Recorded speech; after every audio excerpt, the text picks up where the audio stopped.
Chapter 47:16. No wonder.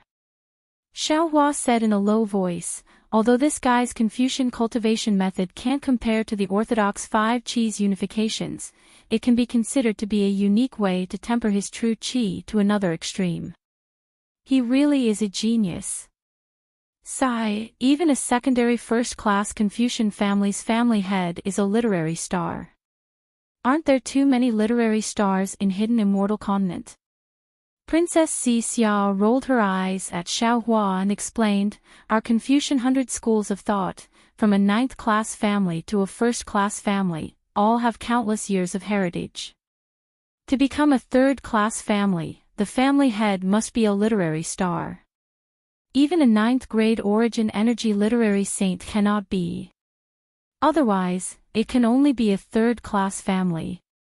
This Duanmu family is a 1st-class family, only below famous families like Confucius and Mencius. Naturally, they also have a lot of heritage. It might take a lot of effort to get a half-saint literary star, but getting a quasi or void saint literary star is not a problem. Xiaohua was somewhat flabbergasted. He asked curiously, this Xiao has seen a half-saint literary star before. It seems that the patriarchs of the 4 great clans are all half-saint literary stars. But what is this quasi-saint literary star and void saint literary star? The sage pen points to the literary star. Sage is the key. Half-saint is naturally half-saint, but that sage is also a real sage, a sage whose name is engraved on the literary star. Quasi-sage is the Confucian cultivator who is second only to the sage and can only engrave their name on the literary star. They can also point to the literary star, but that literary star is an illusion, different from a real literary star. Illusionary divine is the illusion of a real sage. They can also point to the literary song, but this literary song is half a literary song or an incomplete literary song. I understand now.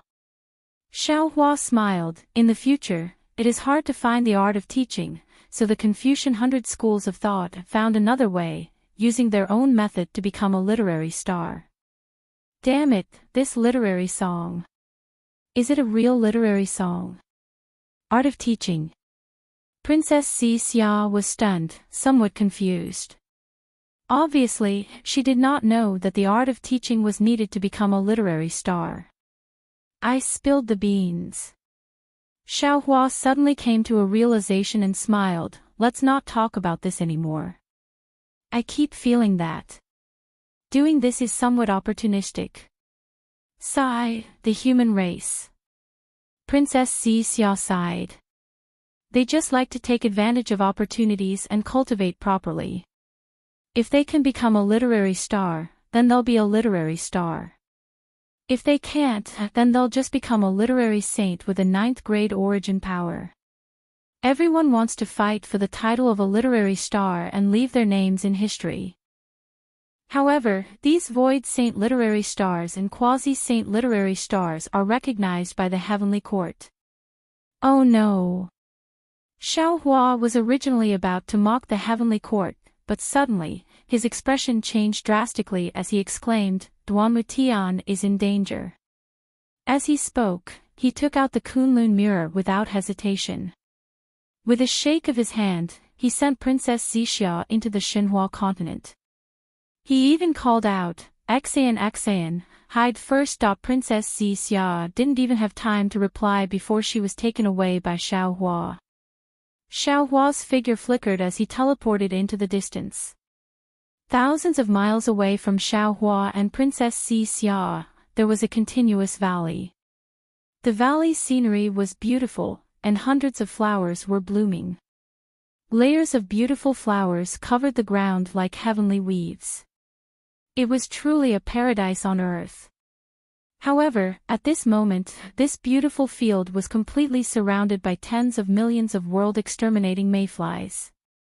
These mayflies were densely packed, and the small ones were several inches long while the large ones were thousands of feet long. They were crazily devouring the ground and attacking groups of cultivators. On the ground, more than half of the beautiful scenery had already been devoured. In the sky, millions of cultivators were also in imminent danger. Every moment, there would be miserable screams, and cultivators' corpses would fall with the wind. At this moment, the sun was really scorching hot, like a fireball hanging directly above the valley. However, this bright sunlight couldn't block the dazzling brilliance of the imperial equipment amidst the mayfly swarm. Rumble. From one of the mountain peaks, a massive pillar of boundless energy shot out. Popping sounds could be heard as numerous mayflies, some dozens of meters tall, began to grow larger. However, they couldn't devour the boundless energy, and instead exploded into dust.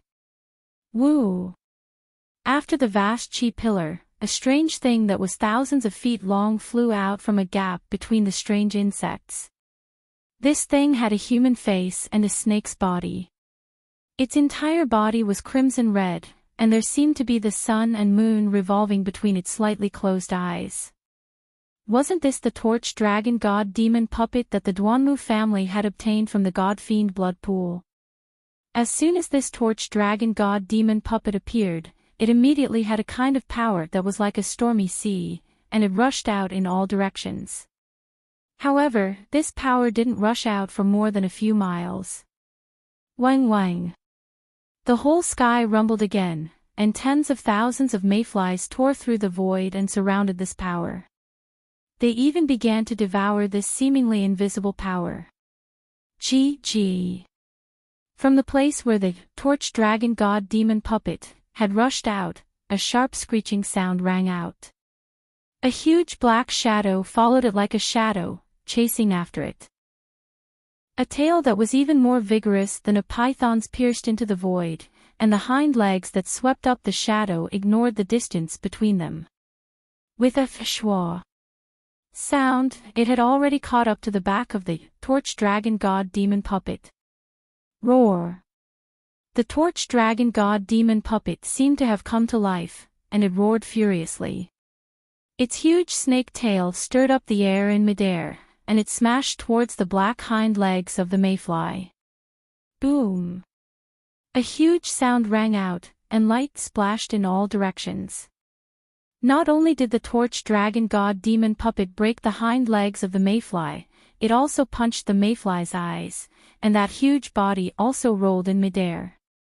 However, it was also at this time that the tip of the tail that had stabbed into the void appeared out of thin air, and it pierced towards the neck of the torch dragon god demon puppet. The tip of the tail was extremely strange. When the torch dragon god demon puppet discovered it, it was already less than 100 feet away. The tip of the tail was so sharp that it had already pierced the surface of the god demon puppet, and layers of wrinkles appeared. Needless to say, if the torch dragon god demon puppet was stabbed, it would definitely suffer a great loss. At this critical moment, the torch dragon god demon puppet's slightly closed eyes opened in the soil. The left eye was a sun, and the right eye was a moon, and at the same time, they emitted a bright light. A golden pillar of light and a silver pillar of light covered the space where the tail was at the same time. Schwa! At the place where the light intersected, the entire space suddenly became strangely still, and that tail actually stopped moving. Taking advantage of this opportunity, the torch dragon god demon puppet's entire body fell from the sky, and smashed into the root of the tail. Boom! The god demon puppet was so hard that even the shell of the mayfly couldn't bear it, and that tail was instantly shattered. It was also at this time that the two pillars of light that had just enveloped the space turned into fireflies, and fell down one after another. Gee. That 1,000 feet large mayfly hissed, and its body emitted a dark green and gray mist, and it began to gradually hide in the air. Where do you think you're going? Suddenly, a distorted silhouette of light that was like a piece of paper squeezed out from the encirclement of the strange insects. A furious roar came from the silhouette of light, and then the 10 fingers of 2 giant hands transformed into pillars of light that caught the tumbling 1,000 feet long strange insect. Boom boom boom. The silhouette of light seemed to fill up like a bubble as Duanmu Tianji's child body materialized.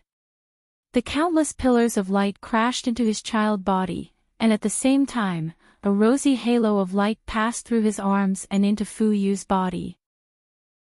Wang wang. The strange insect's body suddenly swelled, but in a moment, that mist shrouded it again, and the mayfly's body slowly shrank. Damn it! Duanmu Tianji roared, and a multicolored light appeared on his sub-body.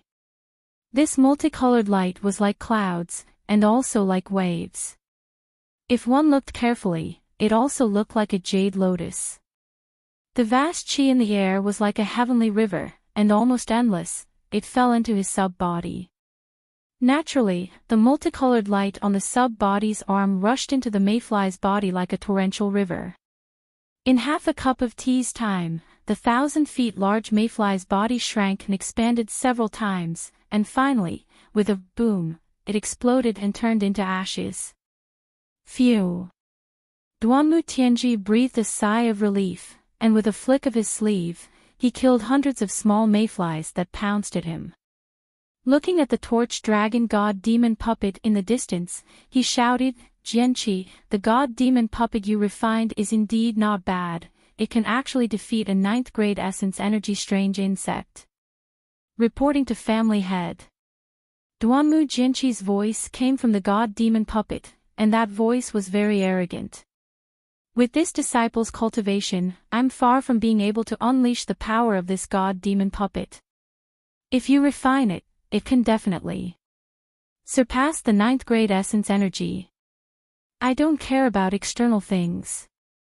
Duanmu Tianji waved his hand and laughed. Moreover, you're too naive.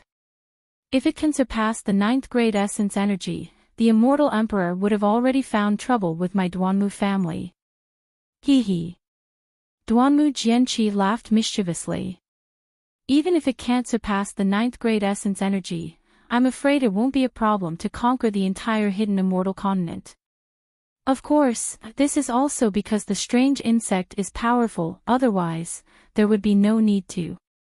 Before Duanmu Jianqi could finish speaking, Duanmu Tianji's expression changed, and he hurriedly raised his hand and pointed. Quick, Jianqi! There are several 1,000 feet large mayflies coming out from the void. Duanmu Tianji hadn't even finished speaking. His figure shook, and he transformed into a ray of light that charged towards the swarm of mayflies. However, he hadn't even flown 300 m away when a black shadow that was a few tens of thousands of meters in size suddenly appeared high up in the sky. The black shadow had appeared so suddenly that it seemed as if it had been there since the ancient times. Not good. Seeing that this mayfly was several times larger than the one he just defeated, Duanmu Jianqi knew that things were not good. Without waiting for the mayfly to make any moves, a 5-colored light shadow immediately appeared around his body, and the torch dragon god demon puppet once again used its strongest technique. 2 light pillars intersected and enveloped the mayfly. However, the torch dragon god demon puppet's technique already contained a trace of the law of time, so how could an ordinary human cultivator calmly use it? Not only did the 2 light pillars become much dimmer, but the area they covered also shrunk a lot. However, even so, it seemed that the several 1,000 feet large mayfly was still stiff in the sky. Roar! The torch dragon god demon puppet roared and opened its mouth, and a huge amount of noble chi immediately crashed into the mayfly's body. At the same time, the puppet's huge snake tail also fiercely smashed toward one of the mayfly's eyes. The torch dragon god demon puppet's move immediately attracted Duanmu Tianji's attention. Seeing such a powerful aura pressing down like a mountain, Duanmu Tianji was greatly shocked. He couldn't care about the several 1,000 feet large mayflies under him, and his body suddenly expanded, and his hands reached out to stab into the body of the several 1,000 feet large mayfly. However, Duanmu Tianji only reached out 1,000 feet, and he hesitated again. After all, it was already difficult for him to kill the several 1,000 feet large mayfly just now, and he was confident that the true qi in his body wasn't enough to make this several thousand feet large mayfly explode. In a moment, Duanmu Tianji made a decision. He waved his hands, and a dark golden thread of light flew out from his body. It streaked across the sky, and directly landed on the mayfly's neck. Seeing the dark golden thread of light wrapped around the mayfly's neck, Duanmu Tianji's heart, which had been hanging in the air, finally calmed down. Because he clearly knew the power of this dark golden thread of light, he could guarantee that even if Nangong Tianji was entangled by this thread of light, on this hidden immortal continent, there would only be one patriarch called Tianji left. Unfortunately, Duanmu Tianji still thought too much. The several thousand feet large mayfly that even Xiaohua, the North Star, and the other supremes couldn't deal with, was actually killed by the golden thread of light. When the thread of light flickered, the mayfly's neck was immediately flattened, and not incomparably hard. Duanmu Tianji had a bad feeling, because the mayflies he encountered before all had hard shells. How could they be so soft? Not good. Duanmu Tianji's heart was somewhat flustered, and he hurriedly wanted to use other divine abilities, but at this moment, swoosh! A layer of obscure ripples appeared on the surface of the several thousand feet large mayfly's body. This ripple landed in the air, paw paw paw. The light pillars in the air were immediately shattered, and at the same time, those light pillars connected to the torch dragon god demon puppet immediately rolled back, and rushed towards Duanmu Jiji. Roar! The torch dragon god demon puppet's body radiated brilliance in all directions, and it raised its head to howl. Swoosh! Like a light smoke, a black shadow swept out from the void, and swept across the neck of the torch dragon god demon puppet. Clang! An obscure sound suddenly appeared, and several sparks flew out from the surface of the torch dragon god demon puppet's body. Although cracks appeared on the surface of the torch dragon god demon puppet's body, the legs of the mayfly, which surpassed the 10th level of elemental energy, actually didn't shatter the torch dragon god demon puppet. Puff! It was also at this moment that Duanmu Jiji, who was inside the torch dragon god demon puppet, had already made his move, and a blood-colored pillar of elemental energy rushed out, and attacked the mayfly. Unfortunately, just as the pillar of elemental energy was shot out, the hind leg that was originally blocked by the torch dragon god demon puppet suddenly trembled, and a shadow appeared from the sharp hind leg, and directly entered the body of the torch dragon god demon puppet.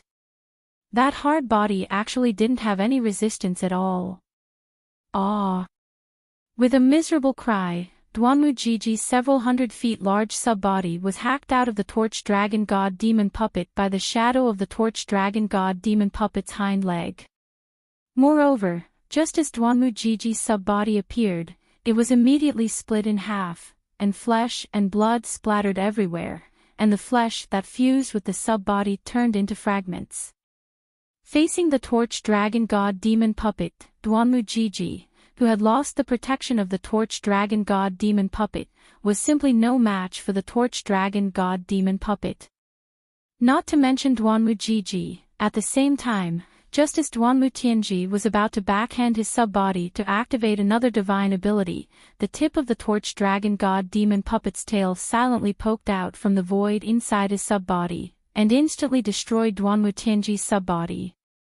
Seeing the sub-body collapse with a loud bang, and the colorful pillar of light scattered in all directions, Duanmu Tianji resolutely abandoned his sub-body and flesh, and wanted to escape from his mutated primordial spirit. Swoosh! The other hind leg, which was previously hidden in an unknown place in the void, suddenly crossed the horizon. As a faint shadow swept past, all of the 5 colors were split in half. How? How can it be so powerful? Duanmu Tianji was incomparably shocked, and after an extremely unwilling voice rang out in the 5 colors, it abruptly stopped. Then, the several thousand feet large torch dragon god demon puppet opened its mouth greedily, and in an instant, it covered the space near the 5 colors, and even the void was being devoured by it. As it devoured, the body of the torch dragon god demon puppet swelled up again. Damn it! While the torch dragon god demon puppet was leisurely enjoying itself, Xiaohua's figure had just appeared in the distant sky. While he was cursing inwardly, he saw that under the body of the several thousand feet large torch dragon god demon puppet, in the valley that was surrounded by millions of torch dragons, the several thousand feet large torch dragon god demon puppet was almost invincible. Every time it flew, dozens of Duanmu family disciples would be killed. After these disciples were killed, another 1,000 feet large torch dragon god demon puppet came over to devour them, and waves of energy waves that soared to the sky wreaked havoc in the valley. The smell of blood rushed to the 9 heavens. Swoosh! Just as Xiaohua approached, the originally calm sky suddenly split open, and a stinger fell from the sky. It was actually another several thousand feet large torch dragon god demon puppet that had been hiding in the void. Humph! Xiaohua's figure flickered, barely dodging the sneak attack. He immediately took out the Kunlun mirror, and a light pillar rumbled as the lightning reverend and venerable Yun flew out. Xiaohua threw a medicinal pill to each of them, and without stopping, his figure blurred as he charged towards the swarm of torch dragons above the valley. Boom, boom, boom. In just a short while, several explosions sounded from the swarm of torch dragons. The several thousand feet large torch dragon god demon puppet was killed by Xiaohua. Then, Xiaohua charged out again, shaking the Kunlun mirror once more. Groups of Fortune Gate disciples flew out to meet the swarm of torch dragons. Looking at the lightning reverend, he had already turned into lightning and disappeared into the void, barely dodging the torch dragon god demon puppet's stinger attack. Boom! As expected, the several thousand feet large torch dragon god demon puppet was unable to withstand the heterogeneous true energy contained in the medicinal pill, and exploded in an instant. The Thunderbolt Immortal didn't stop for even a moment. He raised his hand and took out the sword gourd that he had refined again. As the Thunderbolt Immortal raised his hand and pointed at it, shwa! Dozens of green and red spirit-exterminating origin light soared into the sky and landed on the strange bugs that were hundreds of feet long. Swoosh, swoosh, swoosh. A series of light sounds rang out, and as expected by Xiaohua, the spirit execution vital light, which had been refined with the essence of the torch dragon god demon puppet's hind legs and stinger, easily killed these several thousand feet large torch dragons. Good! The lightning reverend laughed, and was about to clap his hands, but the corpses of the several thousand feet large torch dragons that had been killed had only fallen 1,000 feet, and mist gushed out from their bodies. The torch dragon god demon puppet's body shrunk rapidly, and when it had shrunk to several hundred feet, a fresh skull was born again.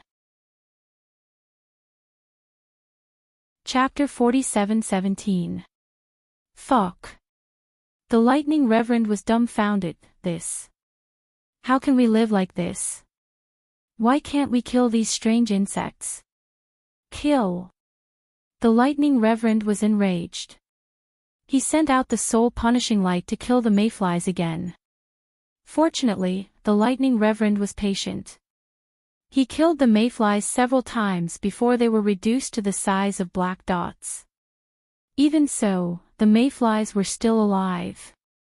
Looks like I can only use my true energy to make them explode. Only then did the lightning reverend, who had lost his head from anger, wave his hand again.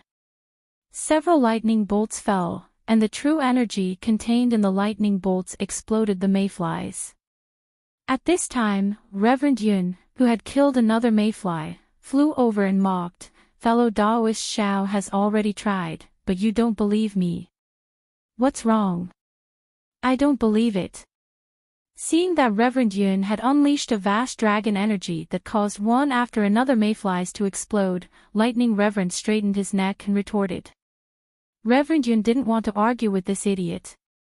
He smiled and said, "If you don't believe me, then go tell the mayflies. I don't care." Then, Reverend Yun swung his dragon tail and attacked another mayfly. After Xiao Hua, the lightning reverend, and Reverend Yun killed the mayflies, they stopped and stood in midair. The three of them looked like they were watching the battle, but in fact, Xiao Hua had already released his netherworld origin force to collect the souls of the Duanmu family's disciples. Something's not right. Xiao Hua, who was collecting the souls, suddenly trembled. He exclaimed, "Why aren't there any mayflies' souls? I clearly saw more than a dozen mayflies being killed, but where the netherworld origin force swept over, there was nothing.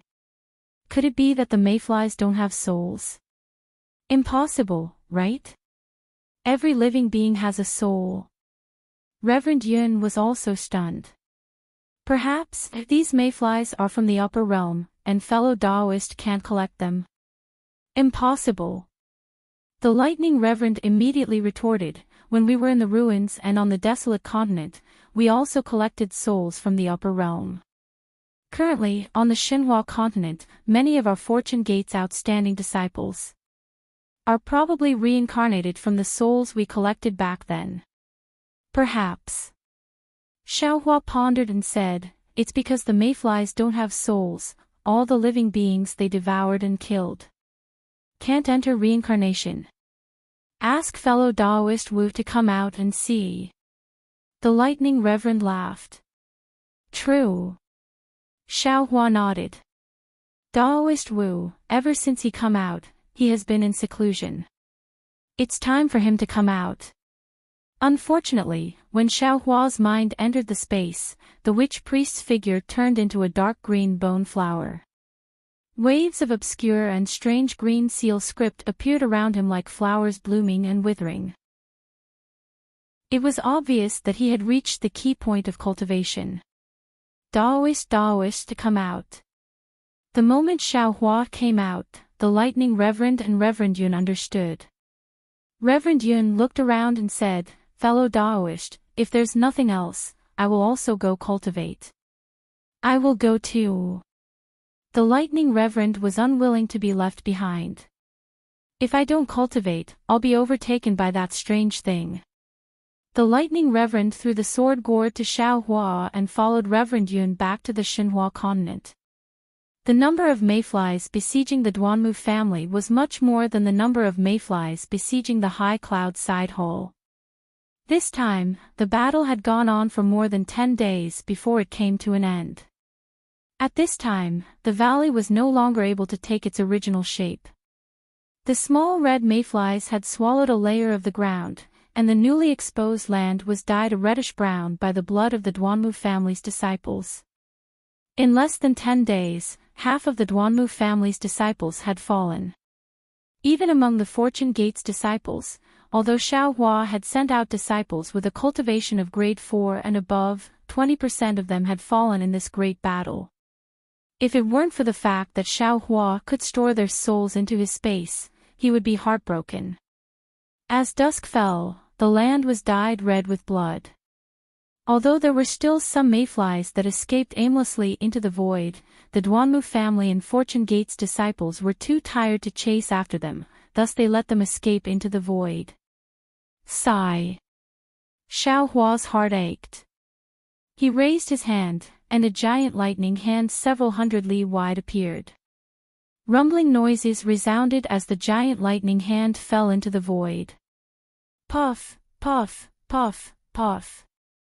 Sounds like firecrackers during the new year echoed in the void. Junior Duanmu Qingyu greets Master Xiao Lei. After Xiao Hua retrieved the giant lightning hand, an old man with white hair and beard flew out from the valley. He landed in front of Xiao Hua and bowed respectfully. Xiao Hua's divine sense swept over him, and he immediately knew that this blood-stained Duanmu Qingyu was a literary saint with a cultivation of 9th grade essence force. "You're welcome." Xiao Hua helped Duanmu Qingyu up and said in a low voice, "I'm late." Sigh, there's nothing to be late about. Duanmu Qingyu sighed, if it weren't for Master Xiao Lei's arrival, if it weren't for the Fortune Gate's disciples' help, my Duanmu family would have been annihilated. My Duanmu family will never forget the Fortune Gate's grace to my Duanmu family. Shame appeared on Duanmu Qingyu's face as he continued, to think that my Duanmu family and Master Xiao Lei. It's all in the past, there's no need to mention it. Xiao Hua hurriedly waved his hand, stopping Duanmu Qinyu's confession. Now, the three mainland survival is at stake, our grudges should be put aside. Senior. Even as he spoke, another cultivator flew out from the group of disciples in the valley. As soon as he landed in front of Xiao Hua, he dropped to his knees and kowtowed. Junior was wrong just now. Senior, please forgive me. Wasn't this the Duanmu Liangxing who had chased after Xiao Hua in Tsang Langzi's cultivation dwelling? However, the current Duanmu Liangxing was no longer as carefree and elegant as before. Not only was his scholarly robe in tatters, even his left arm was missing. Clearly, it was chopped off by Fu Yu's hind leg. Xiao Hua hurriedly helped Duanmu Liangxing up, smiling as he said, "You were merely following the sect's orders, you can't be blamed for this matter." Senior. Tears flowed down from the corners of Duanmu Liangxing's eyes. Perhaps it was because of the sex changes, or perhaps it was because of his injuries, but he said in a melancholic tone, "Junior has never seen a cultivator as magnanimous as Senior, repaying evil with good. Master Xiao Lei is the Buddhist sect's Namo merciful great Guanyin Bodhisattva." Duanmu Qingyu hurriedly added, "If Senior isn't merciful, how could there be a merciful person in the three mainlands?" Yes, that is indeed the case. Duanmu Liangxing hurriedly said with a smile. Master Xiao Lei. Duanmu Qingyu continued, "You've given my Duanmu family a new lease on life. Now that my Duanmu family's patriarch has just fallen, why don't Master Xiao Lei take over my Duanmu family?" Hearing Duanmu Qingyu's words, Xiao Hua immediately waved his hand and said, "This is your Duanmu family's matter, this Xiao will not interfere. Moreover, my Fortune Gate's disciples are tired, this Xiao Hua still has to bring them back to the West Sea." "Oh, right." Xiao Hua reached out and picked up the torch dragon god puppet that had fallen into the valley. He asked, "This Xiao Hua is very interested in this thing, I wonder if your Duanmu family is willing to part with it." "Of course." Duanmu Qingyu didn't even think before saying, "My Duanmu family was saved by Master Xiao Lei. Not to mention a god-demon puppet, even if Master Xiao wants anything from my Duanmu family will give it to him." Many thanks." Xiao Hua put away the torch dragon god puppet and nodded at Duanmu Qingyu and Duanmu Liangxing. "Farewell, Master Xiao Lei." Duanmu Qingyu and Duanmu Liangxing hurriedly bowed to send Xiao Hua off. The group of Duanmu family's disciples also bowed gratefully and shouted in unison, "Farewell, Master Xiao Lei." Although the setting sun dyed the land red with blood, their grateful voices and thoughts penetrated through the blood-red sky and reached Xiao Hua's ears. Seeing that Xiao Hua had left, the Fortune Gate's disciples who were already in formation immediately flew off after him. In less than a cup of tea's time, only the Duanmu family's disciples were left on the valley. AI. Duanmu Qingyu looked at Xiao Hua and the Fortune Gate's experts' backs for a long time and sighed. If there were no mayflies, the hidden immortal mainland situation would be clear. Now that the mayflies have appeared, who will rule the world in the future? Duanmu Qingyu's last sentence was actually the last sentence in the Four Great Families' demand for Gao Chen's return. Duanmu Liangxing's body trembled slightly when he heard it. He understood that the Duanmu family was one of the people who had agreed to surround immortal Emperor Gao Chen at the Longevity Town. However, his gaze swept over the Duanmu family's disciples, and he understood even more clearly that the past was also the past, it was all gone. After flying for half a day, Xiao Hua stopped. The Fortune Gate's disciples behind him also hurriedly lined up and waited. Xiao Hua's expression was complicated as he looked at these Fortune Gate's disciples. An indescribable feeling of regret rose in his heart. he understood in his heart. These Fortune Gates disciples belonged to the Xinhua continent, and had nothing to do with the three mainlands.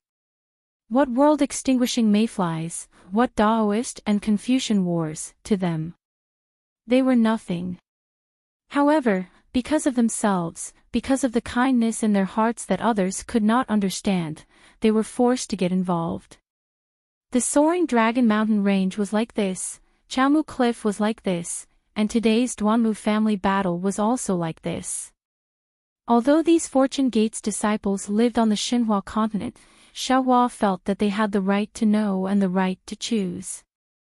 After all, this was not a simple battle, but a life and death battle. Those who came out from the Xinhua continent did not have the chance to return alive. In the past 10 days of fierce battle, nearly 20% of the Fortune Gates disciples were killed by the mayflies. This was something Xiaohua had never encountered before. Thus, Xiaohua's gaze swept over the injured Fortune Gates disciples, and he said, "Disciples, you have worked hard, this old man has something to say." Then, Xiaohua explained the current situation on the hidden immortal mainland, the Fortune Gate situation, and the world-extinguishing mayfly's power in full detail. In the end, he said, "This old man is indeed a little selfish.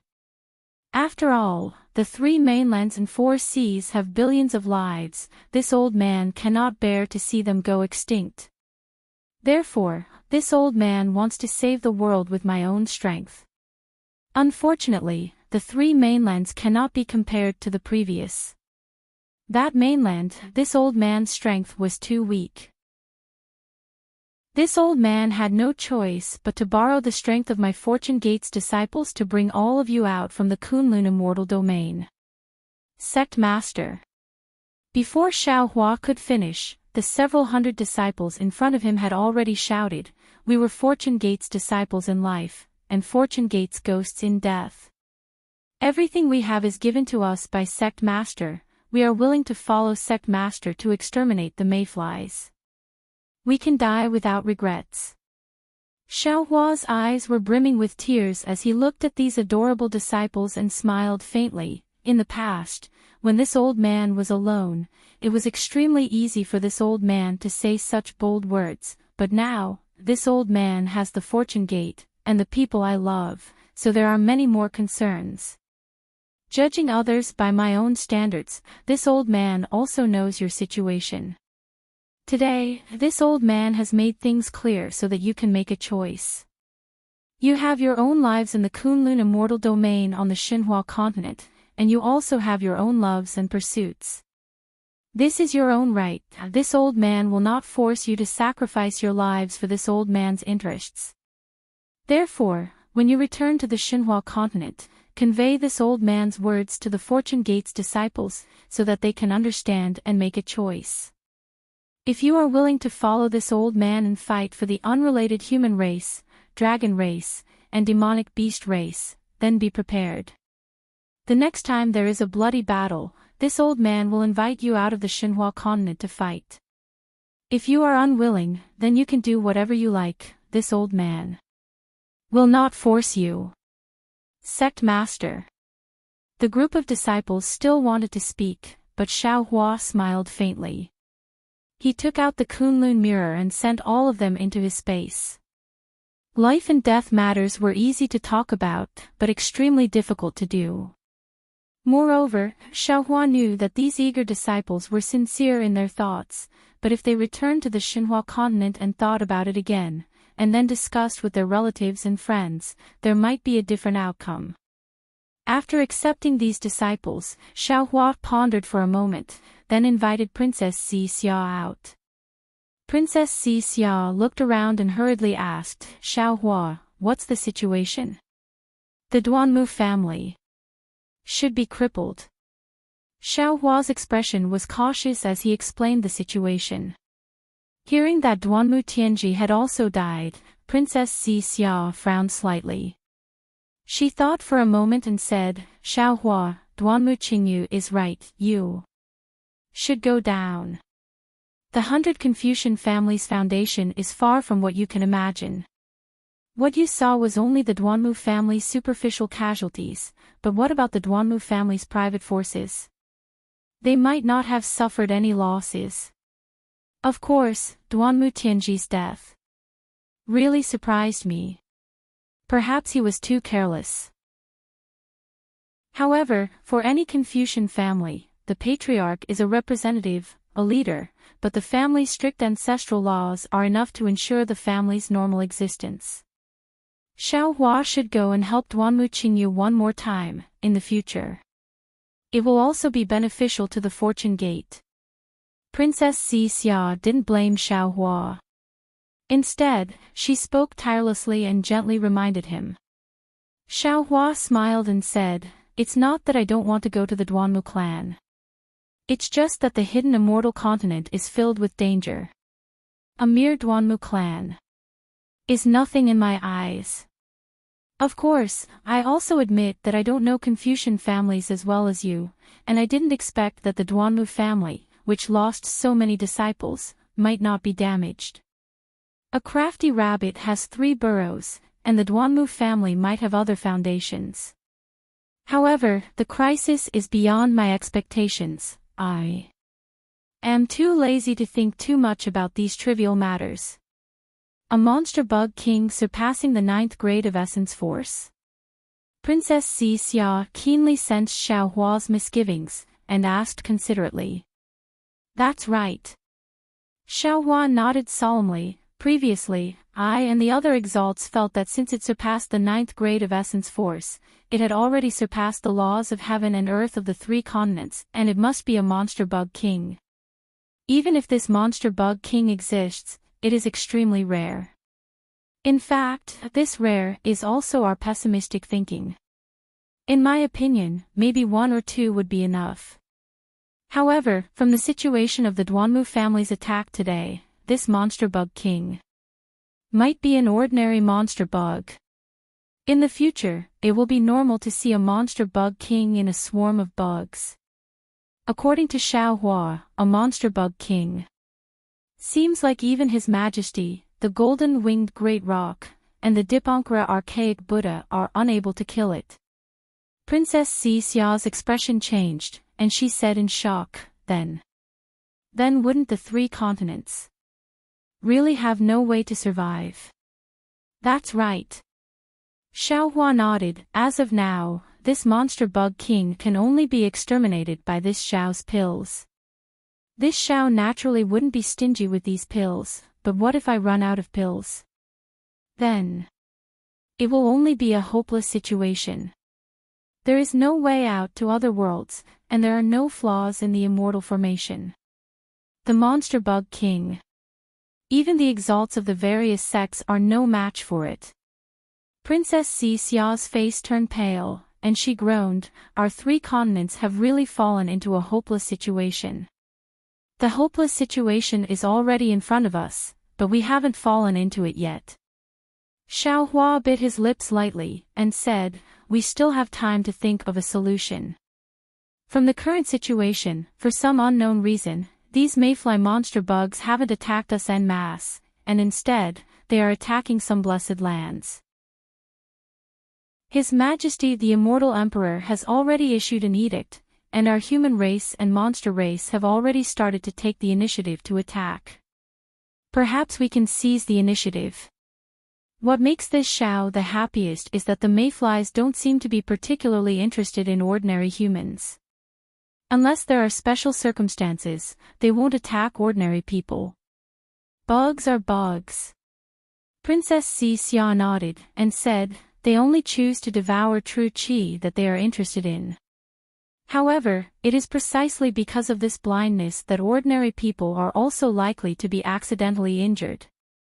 Hearing this, Xiao Hua's heart skipped a beat, because when he was in the immortal town, the apocalyptic warning had swept across the sky, and the hidden immortal continent, the Western Paradise, the Thousand Demons' sacred realm, and the 4 seas had first received news about the world-destroying mayflies, and many of those news were about ordinary people.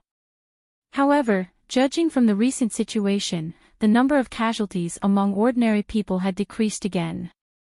However, after thinking for a moment, Xiaohua understood that it wasn't that the monster bugs didn't kill ordinary people, but that ordinary people didn't have any means to resist. When the world-destroying mayflies attacked, other than being silently killed, there was no other outcome. It was far less vigorous than when the cultivators resisted the mayflies. Perhaps because of this, Xiaohua and the other cultivators didn't notice. Chapter 47:18. The weak are always at a disadvantage. There's nothing we can do about it. Xiaohua forced a smile. However, he suddenly thought of something and asked, "Right, you said that the Duanmu family has 3 burrows, and this place is only the foundation of their sect. What about the 4 great families? How's the foundation of the 4 great families? How's the foundation of the 4 great families?" Princess Xia smiled bitterly and shook her head. "You can only ask Dongfang Qianghao, Shimen Jianzhong, Nangong Tian, and Baiming Chui Qing. Moreover, even Dongfang Qianghao doesn't know about the Shimen family's foundation. As for their sect, the hidden immortal continent naturally has one. My immortal palace also knows about it. However, both His Majesty and the Empress know that it's only a bluff. Their true foundation is definitely not there. Otherwise, in the Longevity Town, His Majesty was surrounded, the golden-winged great rock was surrounded, and the Dipankara archaic Buddha was surrounded. Why didn't they do anything? On one hand, it was Xiaohua's deterrence. On the other hand, it was the threat of Fuyu. More importantly, no one knows where the foundation of the 4 great families is. Although the military school occupied the immortal palace and became righteous, all the forces are on the surface, hanging high above the 100 schools of Confucianism. Although the 100 schools of Confucian cultivators and the 4 great clans are the subjects of the Qing clan, they are also in the dark. The forces of Confucian cultivators are really tangled and complicated.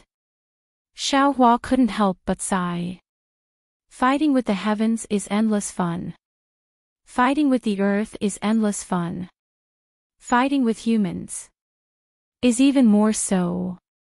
Princess Xia said uninterestedly, "The human race sometimes prefers to fight with humans. I don't care about Confucianism anymore." Xiaohua waved his hand and said, "I'm more concerned about how to save the common people. My sect master, cultivators are also humans." Princess Xia said with Xiaohua's tone, "If you don't save these cultivators, after the cultivators are exterminated, will it be the common people's turn? As long as the cultivators don't die, the common people can be saved." That's true. My princess is still the best." Xiaohua nodded. "Anyone who has the mind of a leader would know. Only you." Princess Xia rolled her eyes at Xiaohua and curled her lips. "In your heart, you only care about the ordinary people who are looked down upon by others, who are like ants. And to be honest, most of them don't even know who you are. You might be a Mahayana cultivator of the Taoist League and a paragon of the human race, but you're only famous among cultivators. Of the billions of ordinary humans on the hidden immortal continent and the Western Paradise, less than 20% have heard of your name. When I was young, my family lived in a small village called Lu Town. That village wasn't big and there weren't many people in the village. I lived with my grandmother, father, mother, and 2 older brothers. At that time, my greatest wish was to eat a meal of red braised meat. As far as I knew, the furthest place was Lu Town. Not to mention who was the supreme master of the human race, I didn't even know who was the county magistrate of Lu Town. However, this didn't affect my happy life. Therefore, I don't ask the ordinary people of the 3 continents to know who I am. I also don't need them to worship me like the people of Shao Empire. They have their own lives. As long as they are happy, I am happy. I don't need them to know my name. I hope that I am the sun, I am the air, and let them live without worries. Xiaohua. Princess Xia was deeply moved. Only now did she truly understand the man she loved deeply. Only now did she truly understand her own shallowness. Only now did she truly understand the shallowness of the teaching she received in the immortal palace. She also truly understood why Xiaohua could become the Namo great compassionate great Guanyin Bodhisattva, and not someone else. Xiaohua shrugged his shoulders confidently and said with a smile, "My princess, you don't need to be moved by me. I am just a child of a farmer's family. I only have these superficial pursuits." Princess Xia happily hugged Xiaohua's arm and said with a smile, "The great Tao is simple. Your superficial pursuit is also the most mysterious happiness in the world." "No way, I was just casually talking." Xiaohua said proudly, "I can't have such a high level of thinking, right?" "Of course. How can there not be?" Princess Xia said with a smile, "You are the supreme expert of the human race. Your words. 1,000 people will have 1,000 different interpretations. They will pick out the most noble interpretation to interpret it. Perhaps what you are thinking is just the most ordinary interpretation. Then it seems that I will have to speak less in the future." Xiaohua replied. "You can in the future, but not now." Princess Xia said with a smile, "You have to tell me about your childhood." "But," Xiaohua said with a bitter smile, "my memories are already fragmented and incomplete." "Why is that?" Princess Xia's expression changed greatly. She was very puzzled. Xiaohua said with a smile, "I still don't know what exactly happened. It seems like my soul was searched by someone. Who is so daring?" Princess Xia's face turned cold. How can such a great taboo be casually used? Even if Xiaohua is magnanimous and doesn't care about it, I won't let him off. This is Xiaoyu continent's matter. I'm afraid I won't have the chance to take revenge. Xiaohua waved his hand and said, "Let's talk about this later." Only Xiaohua is kind-hearted. If it was me, I would definitely tear him into pieces. Princess Xia also knew that this matter couldn't be done, so she said fiercely. However, a moment later, Princess Xia squeezed Xiaohua's hand and said, "Xiaohua, tell me. It'll help you recover your memories." "Okay." Xiaohua took out the Kunlun mirror and released the Pegasus flying carriage. He said with a smile, "Let's talk as we go. My Xiaohua is the best." Princess Xia lightly kissed Xiaohua's cheek and happily jumped onto the flying carriage. "Don't be impatient, don't be impatient." Xiaohua hurriedly said, "My princess, there is still one more thing." "What is it?" Princess Xia asked, puzzled. "I want to see what kind of strength the innate 5-element flags can deal with." Xiaohua explained, that day at the Jade Pool, Dongfang Qionghao's 5-element flags couldn't deal with a mayfly that surpassed the 9th level of origin energy. But what if it can deal with a mayfly below the 9th level of origin energy? The 4 great clans will definitely be able to rely on it. They might withdraw their forces and not go all out. Of course, the hidden immortal continent might also use the innate 5-element flags to protect the last of the human race. If it can't, then it can't. At least I will know if you have the ability to protect yourself. Princess Xia covered her mouth and laughed. Xiaohua is too impatient. There are no mayflies here. Moreover, even if I can deal with mayflies, the size and strength of the mayflies are different. Also, I can refine the Xinyuan water control flag, but the patriarchs of the 4 great clans might not be able to refine the 4-element flags. There might not be a conclusion. That's true. Xiaohua laughed and said, "Let's talk as we go." Because I saw the godly demon puppet of the godly demon Shueze, I felt that I could sweep through the 3 continents with it. But today, seeing that the godly demon puppet can't deal with the mayflies, I thought of the innate 5-element flags.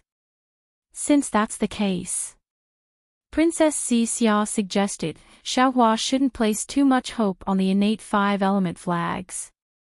After all, these are only 5 innate Dharma artifacts.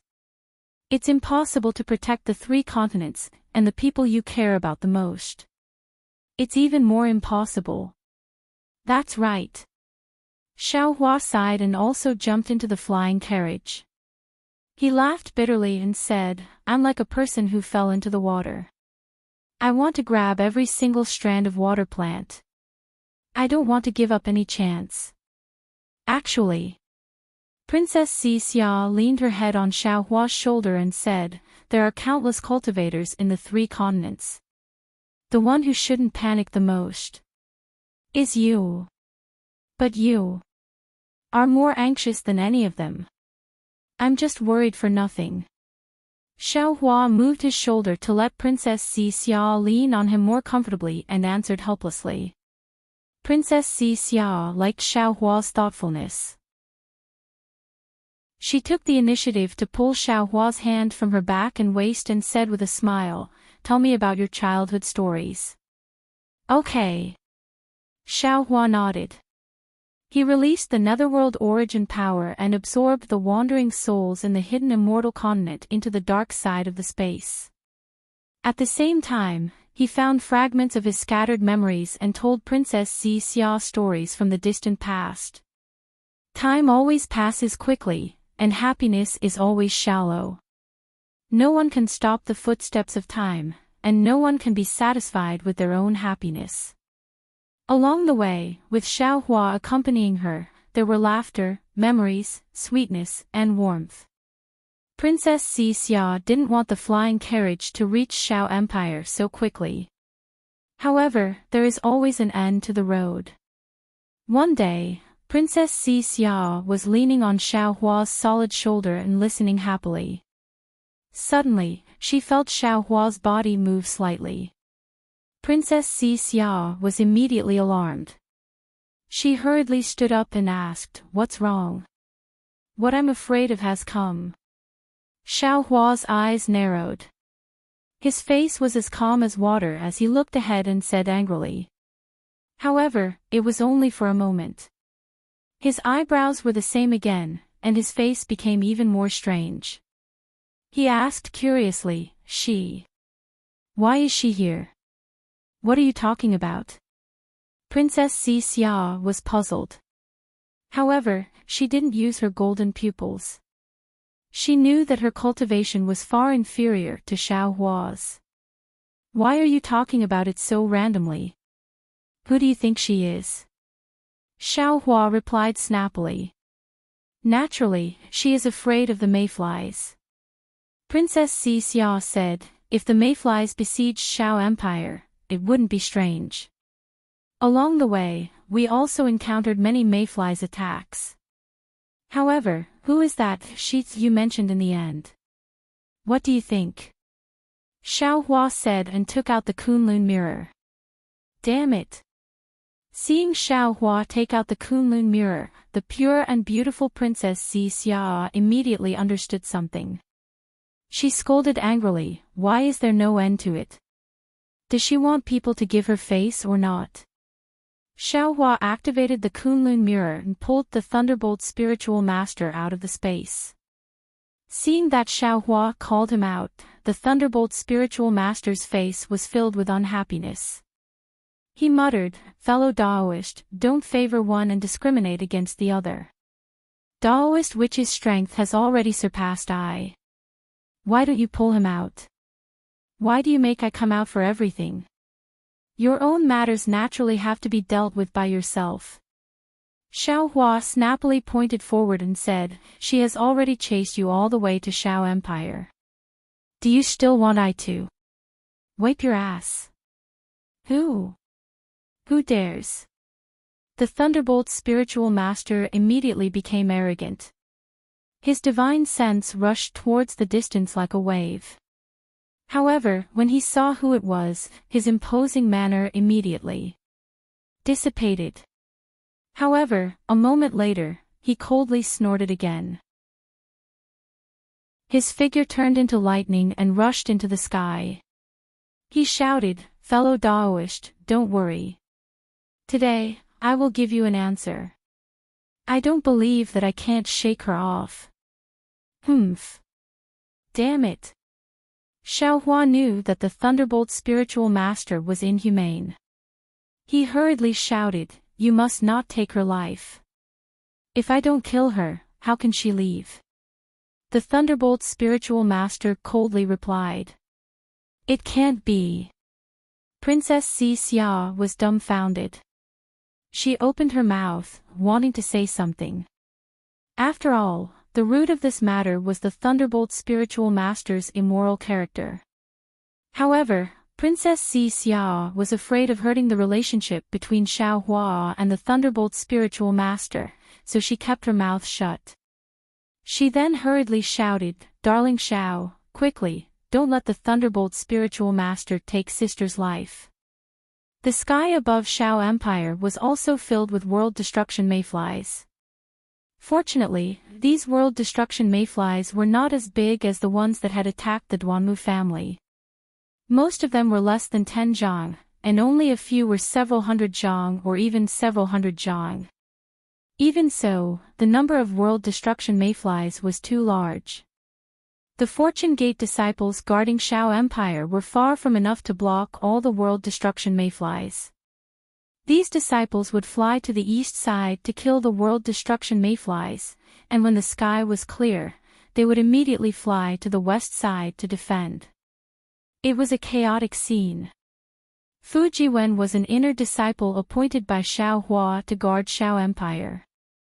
He was supposed to be in charge of dispatching the world destruction mayflies, but now, there was no one to deal with the several hundred zhang world destruction mayflies. He could only use the small heaven and earth pagoda to deal with the world destruction mayflies. The several hundred zhang world destruction mayflies had the strength of an 8th grade essence force cultivator, similar to Fu Jiwen.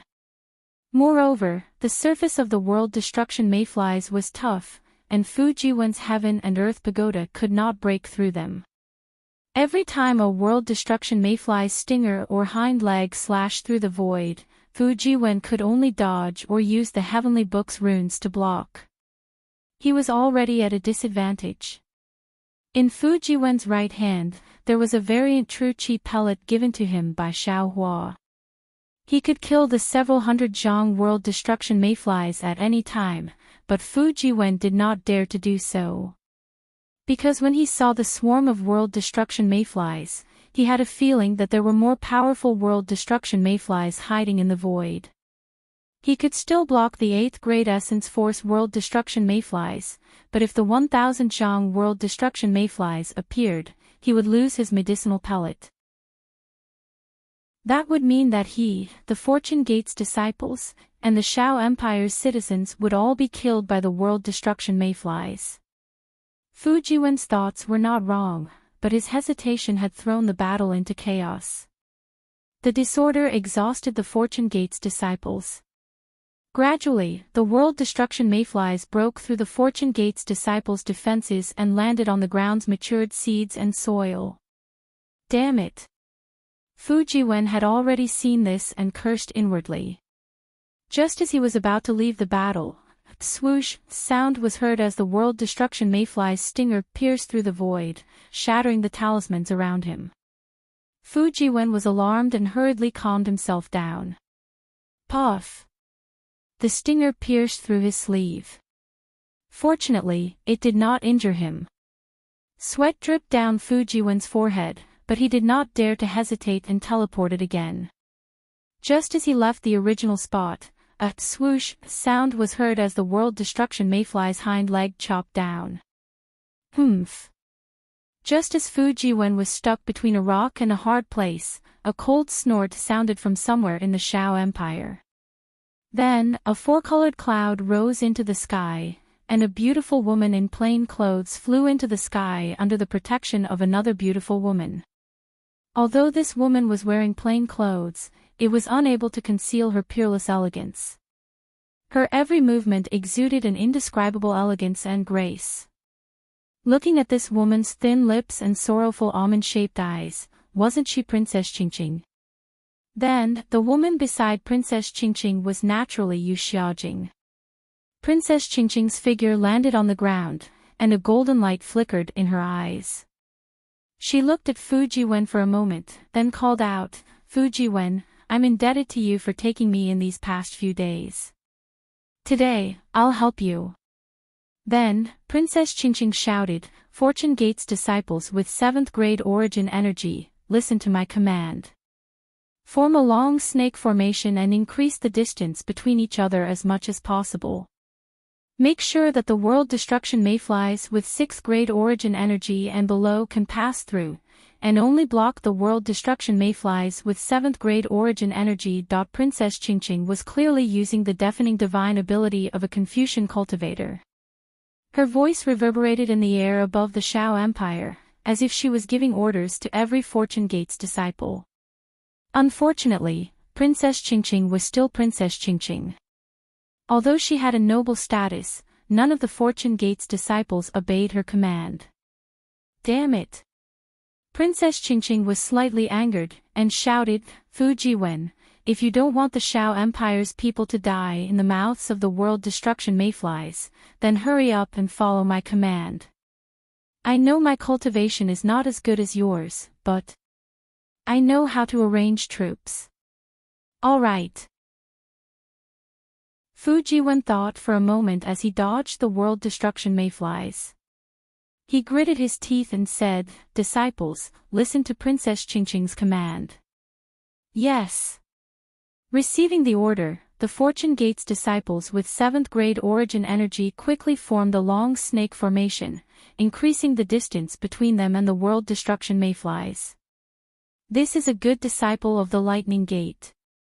Princess Qingqing's eyes narrowed into slits as she smiled. She hurriedly ordered, "Disciples with 7th grade origin energy will form the first layer of defense. The rest of the disciples with 6th grade origin energy will form the second layer of defense. 20 li away from the first layer, 2 or 3 people will block the first layer of defense. The second layer of defense will only block the world destruction mayflies with 5th grade origin energy and will not be affected. Those with 5th grade origin energy will form the third layer of defense, and it will be the same as the first 2 layers." Princess Qingqing explained the formation in a few words, and the Fortune Gate's disciples obeyed. They formed a 5-layer defensive formation, blocking all the world destruction mayflies in the air. What was special was that the entire formation was orderly, and there was no longer any panic like before. Chapter 47:19. What do you think? Princess Qingqing asked Fu Jiwen with a smile. What could Fu Jiwen say? However, he was almost out of breath from the mayfly's attack, so how could he have the time to care about her? However, right when Princess Qingqing was feeling complacent, a tail stinger that seemed like a sword that could hold up the sky suddenly shot out from high up in the sky, and it shot towards Princess Qingqing with lightning speed. This stinger easily pierced through the Fortune Gate disciples' 5-layer defensive formation and landed on top of Princess Qingqing's head. Wherever the tail landed, the space within 1,000 feet was shrouded. The sharp wind tore the void apart, and the power of the spatial fissure mixed with the sharpness of the tail. Princess Qingqing was sucked into a spatial vortex, and layers of spatial fragments drifted towards her like snowflakes. Although the snowflakes were beautiful, they were also fatal. Leaving aside the fact that Princess Qingqing's flesh and blood would inevitably be reduced to dust, even if the stinger struck Princess Qingqing would definitely perish. Your Highness. Yu Xiaojing was shocked. She wanted to rush over to save Princess Qingqing, but her cultivation was too shallow. How could she compare to the 9th grade origin energy mayfly? Princess Qingqing did not show any signs of panic. Instead, she raised her head to look at the pitch-black void and the stinger of space fragments. Not only did she not activate her sub-bodies, she did not even use any of her scholarly cultivator's divine abilities. Her eyes were glazed over as she muttered, "I'm finally going to die. If I die, will that enemy feel sad? Damn it." Fujiwen naturally wanted to save the several hundred zhang long mayfly, but he did not expect that the mayfly would attack Princess Qingqing instead of him. At this point, even if he wanted to throw out the pill, he would not be able to save Princess Qingqing from certain death. However, at this moment, a thunderous rumble resounded in the sky. It was as if a huge horned dragon had appeared in the sky and struck the void. The void was torn apart by the lightning, and a several hundred zhang long mayfly appeared. The lightning was like a miraculous elixir, enlarging the mayfly's body in an instant. The stinger on the mayfly's tail swelled at the same time. Layers of grayish-white mist emerged from the gaps between the rust spots on the mayfly's body and quickly spread throughout its entire body. After obtaining the power of lightning, Fu naturally didn't have the time to care about a tiny ant like Princess Qingqing. Instead, he focused all of his attention on devouring the lightning essence. Rumble. 2 hands of lightning, each over 100 feet in size, flew through the air. One of them struck Fu Yu while the other clenched its fist in midair.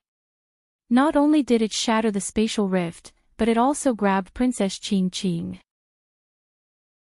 Seeing such a crude action in the familiar aura of thunder, Princess Qingqing's heart couldn't help but wet. She gritted her teeth and didn't let her tears fall. She even used her hands to hit the lightning hand that was grabbing her body. Unfortunately, the lightning hand was as hard and emotionless as the lightning sage's heart. No matter how hard Princess Qingqing tried, she couldn't shake it. Boom! After several bolts of lightning, the mayfly, which was only at the lower 9th grade of essence energy, exploded from the force of the lightning as expected. Kill! At the same time, high in the sky above the Shao country, countless Fortune Gate's disciples rushed out in groups. Since the mayflies dared to attack the Shao country, how could Shao Hua allow them to live? As for Princess Qingqing, the light in front of her flickered and she was already outside the area where the mayflies were killed.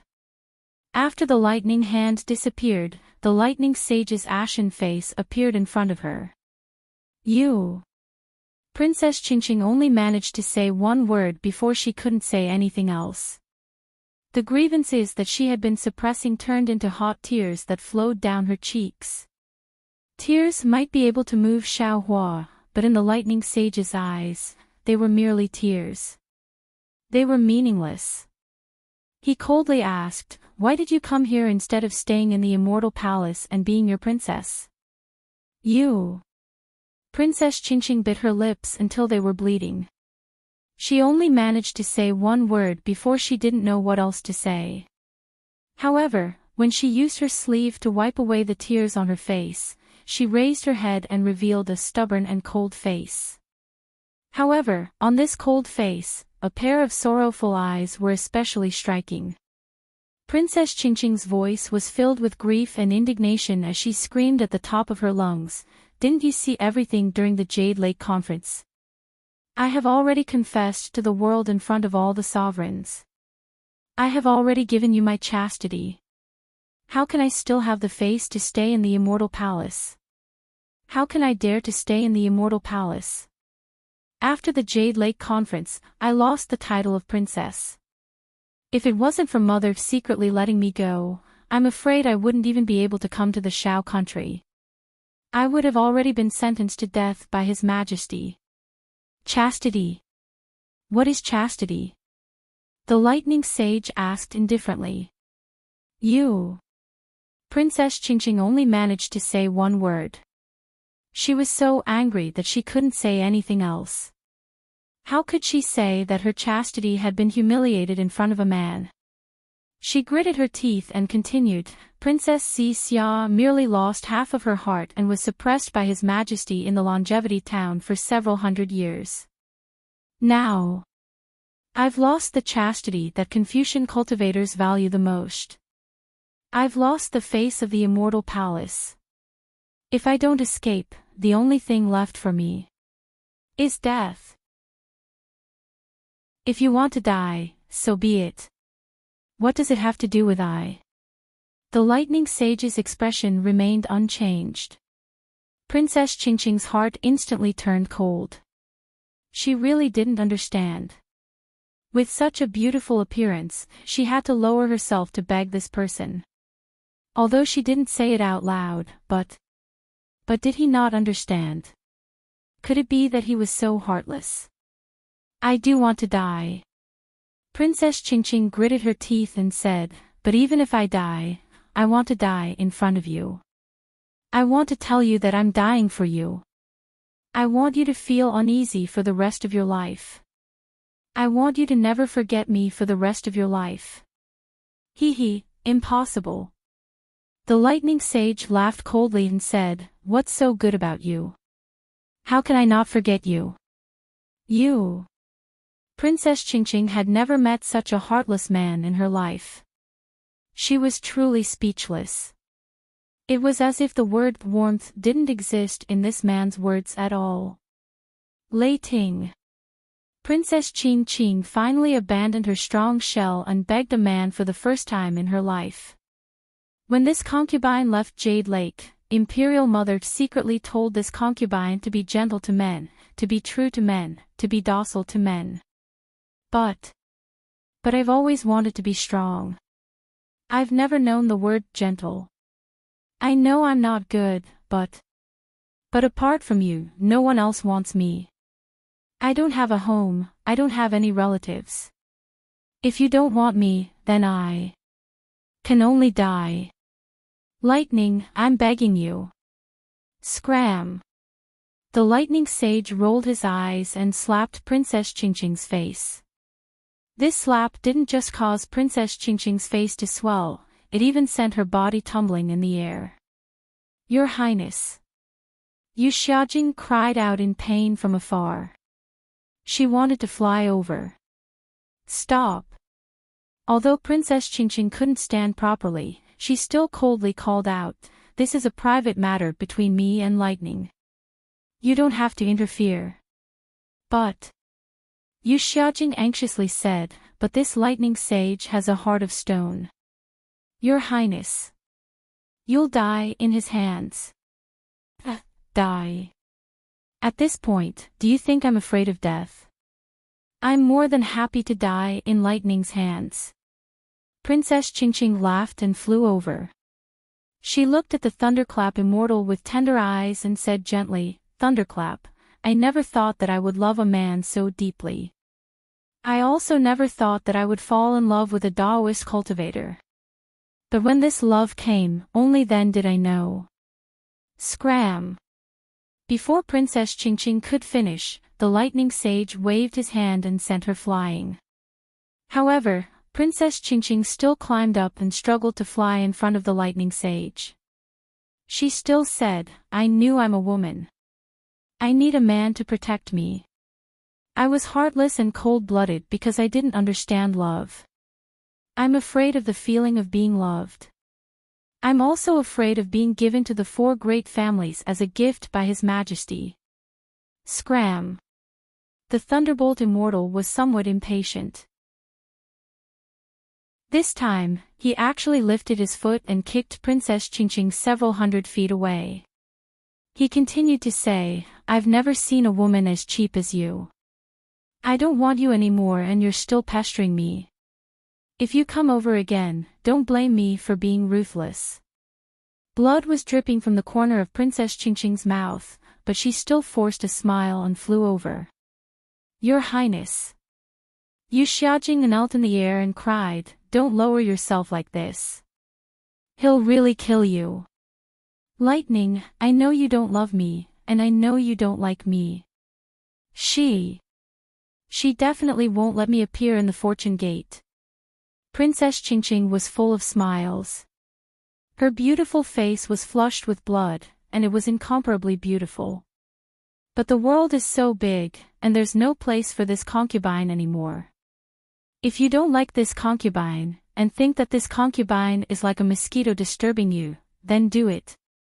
Dying in your hands is 1,000 times better than dying on His Majesty's immortal beheading stage.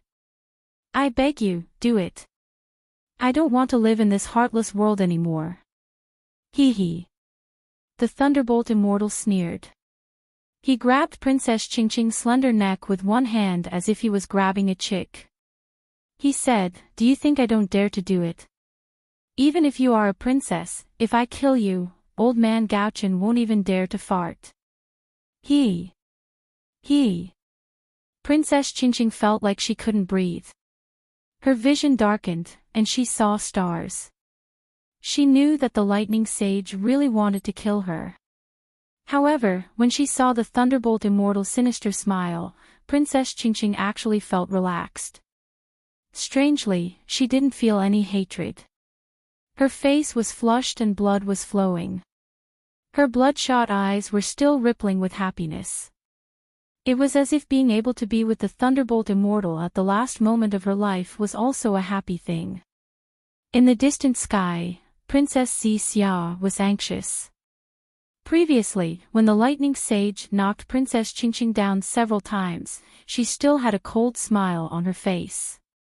She knew that this was Princess Chingching's trick.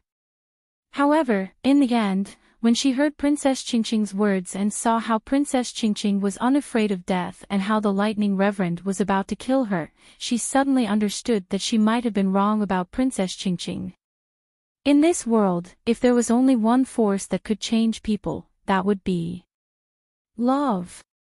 Princess Chingching's feelings for the lightning sage might really be true love. "Darling Xiao, hurry." Princess Xia couldn't help but shout, "Big sister is going to die. Don't worry."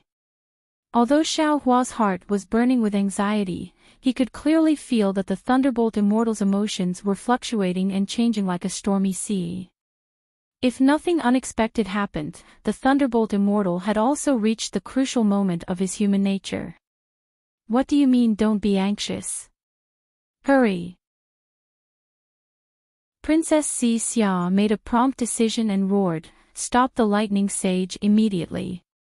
Xiao Hua had never seen Princess Xia so angry. He didn't dare to be negligent and was about to send a message to the lightning sage in his mind. It was also at this moment that something strange happened. The blood at the corner of Princess Chingching's mouth slowly dripped onto the lightning sage's wrist. The lightning sage was stunned. His hand stopped, and then he dipped a finger into the blood and put it in his mouth. After a moment, he frowned and said, "Why is your blood so salty? Oh, why are you crying? Why is my heart so chaotic when I see you cry? Why does my heart feel like it's being twisted by a knife?" He. Princess Chingching naturally couldn't speak. She struggled a few times and opened her mouth to cry a few times. The Thunderbolt Immortal loosened his grip. Cough, cough, cough. Princess Chingching collapsed in the air and coughed with all her might. She raised her head and cried out, "Thunderbolt, why didn't you kill me? If I kill you, my heart will ache." "I won't kill you." The lightning sage actually replied woodenly. "You." Princess Chingching couldn't say another word. Tears of happiness gushed out of her eyes. This man named Lei Ting didn't say the word love, but his words were much more expressive than the word love. "Lightning." Princess Chingching whispered, "I know you're the same as me. I'm infatuated with power, and you're infatuated with cultivation. Otherwise, you definitely wouldn't have cultivated to the Grand Ascension stage in the hidden immortal continent. So, you and I don't understand love. Actually, your heartache means you love me." The lightning sage raised his hand again. It looked like he was going to slap her, but he withdrew his hand halfway. It seemed like he would also feel heartache if he did this. The lightning sage was at a loss. He turned his head and looked at Xiao Hua for help. Boom. A five-colored rainbow bridge appeared in the distance. Xiao Hua held Princess Xixia's hand and stepped on the rainbow bridge with a smile on his face. Congratulations, fellow lightning sage. Congratulations, fellow lightning sage. Xiao Hua flew closer and raised his hand with a smile. You finally know what love is. The lightning sage shook his head slightly, seemingly embarrassed. He replied, fellow Taoist, you're making fun of me. I don't seem to understand. It doesn't matter. With Princess Qingqing by your side, you'll understand sooner or later. Xiao Hua replied with a smile. As for Princess Xixia, she looked at Princess Qingqing with a complicated expression. She stared into Princess Qingqing's eyes, and Princess Qingqing walked over without backing down. Qingqing. After a while, Princess Xixia said, I don't know if what you said just now is true. I also don't know if this is all part of His Majesty and Imperial Mother's plan. I only want to say that Xiao Hua and the Fortune Gate don't have any ambition to dominate the world. I'm here. I beg you to let the Fortune Gate go. This kind of self-injury trick is really meaningless. Although Princess Xixia said beg, her tone was very unyielding. How could it sound like she was begging? Princess Qingqing's tone softened when she saw this. She replied, Xin, I've been fighting with you since we were young. If you like something, even if I don't like it, I'll take it. I'd rather throw it away and destroy it than let you have it. To be honest, I don't regret everything that happened before. I also don't want to apologize to you. However, today, at this moment, I can tell you that I'm sincere. I truly love lightning. I beg you, can you give me a way out? Let me and lightning have some space, some chance. Princess Xixia was very helpless. From a woman's intuition, she could feel that Princess Qingqing's words came from the bottom of her heart. There were no lies. However, from her many years of fighting with Princess Qingqing, Princess Xixia very rationally told herself that Princess Qingqing was definitely not a gentlewoman. How could she easily lower her head? She looked helplessly at Xiao Hua, then looked at the lightning Taoist whose face was as solemn as a mountain. Her heart was extremely conflicted. However, after a while, Princess Xixia said, since you've said so, Xiao Hua and I will respect lightning Taoist's choice. At the same time, we also want to see the true love in your heart. However, little sister has to say the ugly words first. If you have any other plans or ideas, I absolutely won't allow it. The Fortune Gate is the Tao Sex Fortune Gate. It is the Fortune Gate of Xiao Hua, Lightning Taoist, and all of the Fortune Gate's Fortune Gate.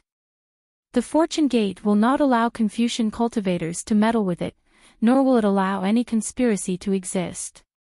It's just a Fortune Gate. I really don't care about it. Princess Qingqing replied without backing down. If Lightning Taoist wasn't here, I wouldn't even bother to set foot here. Moreover, you can rest assured that I only want to stay by Lightning Taoist's side. Even if you want me to interfere with the Fortune Gate's matters, I won't care. I hope everything you've said is true. Princess Xixia warned meaningfully. Otherwise, when the time comes, you will definitely regret it. Don't worry, Princess Xixia. I've already done many things that I regret. At this point, I absolutely won't regret it. Princess Qingqing said as she quietly flew closer to the Lightning Taoist. The Lightning Taoist impatiently said, Don't come so close, I'm not used to it. Fellow Taoists who like this book, please go to Qitian to subscribe to support. Chapter 47:20. Yes, this concubine understands. Facing Princess Xixia, Princess Qingqing maintained a cold expression, not giving her any face. However, seeing the Lightning Taoist, a smile appeared on Princess Qingqing's face, and her figure stopped. Fellow Daoist Lightning. Xiao Hua said, if you keep Princess Qingqing, then you can't return to the Kunlun Immortal Grounds to cultivate. Have you made your decision? No. Princess Qingqing hurriedly said, I can't delay Lightning Daoist's cultivation. I'll stay in Shao country. Since when is it your turn to decide this daddy's matters? Lightning Daoist glared at Princess Qingqing. Princess Qingqing immediately lowered her head, like a wronged wife, not daring to say anything. Lightning Daoist said to Xiao Hua, I have been thinking of something recently, so I won't cultivate for now. Let's go to the Western Sea to kill the mayflies. Looking at the Thunderbolt Immortal, who was annoyed at being disturbed just a moment ago, now having such a change in attitude, Xiao Hua smiled and nodded. Sure. Your Highness. Yu Xiaojing quietly flew over, her face pale. The scene just now had scared her to death. Don't call me princess anymore. Princess Qingqing glanced at Princess Xixia and said, I'm no longer a princess, call me young miss, or Qingqing. Yes, young miss. Yu Xiaojing replied in a low voice. At this moment, in the sky above Shao country, countless mayflies rushed out from the cracks in the void that appeared from time to time. They were like locusts that were commonly seen in the countryside as they rushed towards the ground. The citizens of the Shao Empire had long sensed the danger, but they did not wait for death. Instead, they called out to Zhenren Shao, as if they were praying for protection. Then, they rushed out from various houses and brought the firewood, grass, and other things to the fields. As they lit these things up, they waved their wooden sticks, clothes, and other things, blocking the mayflies just like how they hunted and drove away locusts in the past. Seeing such a familiar scene, Xiao Hua couldn't help sighing. The prayers of millions of Shao country's citizens made him feel a warm current flowing to the crystal-like godhead behind his head. What adorable citizens! Aw! Xiao Hua took out the Kunlun mirror, preparing to release more Fortune Gate disciples. However, Princess Xixia only faintly smiled, as if she was provoking Princess Qingqing. She arrogantly said to Xiao Hua, why use a butcher's knife to kill a chicken? Let's see what I can do. Xiao Hua's heart skipped a beat. He nodded and said with a smile, I'd like to see what your highness is capable of. Hearing Xiao Hua call her, Your Highness the Princess, which was the complete opposite of what Princess Qingqing had just said, Princess Xixia faintly smiled. Raising her hand, she took out the Xianyuan water control flag. As she gently waved it, countless water-green jade talismans flew down like dandelions. In an instant, they covered 1,000 miles of the Shao Empire's territory. And in that area, there were several inches of mayflies that were extremely rampant. Good. Seeing that Ing Luo had separated the mayfly from where it landed, the mayfly first flew around like a headless fly before lunging at Ing Luo in a frenzy. It actually swallowed the light that even the Son of Heaven's sword and the Heaven and Earth pagoda could not break through. Xiao Hua had just praised it when his expression changed slightly. The mayfly's power was not beyond his expectations. Humph. At the side, Qingqing coldly snorted and said, The innate 5-element flag is only so. Shut up. The Thunderbolt Immortal roared, Did I let you speak? Qingqing faintly smiled and did not speak again. Looking at that smile, even if the Thunderbolt Immortal scolded her, he was still talking to her. This made her really happy. On the other hand, Yu Xiaojing, who was watching from the side, felt that it was not worth it for Qingqing. It's all right. Princess Xixia looked at Xiao Hua's worry and laughed softly. Ing Luo is not an appearance. It's not the foundation of the Xianyuan water control flag. These mayflies can't hurt me. Xiao Hua pinched his chin and said thoughtfully, What I'm worried about is not the Xianyuan water control flag. After all, this is the most powerful innate spiritual treasure I've ever seen. What I'm worried about is whether the mayfly that swallowed this Ingluo will advance again. Moreover, the area that this Xianyuan water control flag can protect is still too small. Princess Xia embarrassedly shook her head. My cultivation is still shallow. This is all I can do. If I want to protect the entire Shao Empire, I still need to cultivate for many years. Xiaohua smiled and said, You've already done very well. With this Xianyuan water control flag, I believe. Even if a 9th grade mayfly comes, you won't be harmed. Princess Xia urged her true Qi to investigate and exclaimed, Darling Xiao, these mayflies are really swallowing the Ingluo, and they're doing it very quickly. Don't Confucian cultivators often say that there's strength in numbers? Xiaohua smiled and said, These mayflies are much more numerous than ordinary humans. Although their strength is minuscule, when gathered together, they can't be underestimated. This is the strongest defensive treasure of the human race. If you're not careful, I'm afraid that they'll break through it. I understand. Princess Xia urged the Xianyuan water control flag. Layers of Ingluo flowed like water waves, driving away all the mayflies from the Ingluo. When the mayflies swooped down to swallow again, they actually couldn't do it. Good. Seeing Princess Xia's intelligence, Xiaohua couldn't help but clap his hands and say, People often say that running water never rots, and it seems to be true. Hearing Xiaohua's praise, Princess Xia somewhat proudly glanced at Qing. However, Qing's heart wasn't on Princess Xia's side at all. Instead, she lowered her head and stole glances at the Thunderbolt Immortal, as if he was the only person in her world. Could it be? I was really wrong. Princess Xia couldn't help but feel apologetic in her heart. Putting aside Princess Xia's guilt, Xiaohua looked at the already stable situation and raised his hand to take the Kunlun mirror in his hand. As the light trembled, the divine power puppet Little Gold flew out. As soon as Little Gold came out, a dragon-shaped phantom rushed into the sky, and even a bit of the world-destroying mayfly's aura appeared. Little Gold, go. Xiaohua waved his hand and said, Kill a few mayflies. Yes, master. Little Gold's voice appeared in Xiaohua's mind.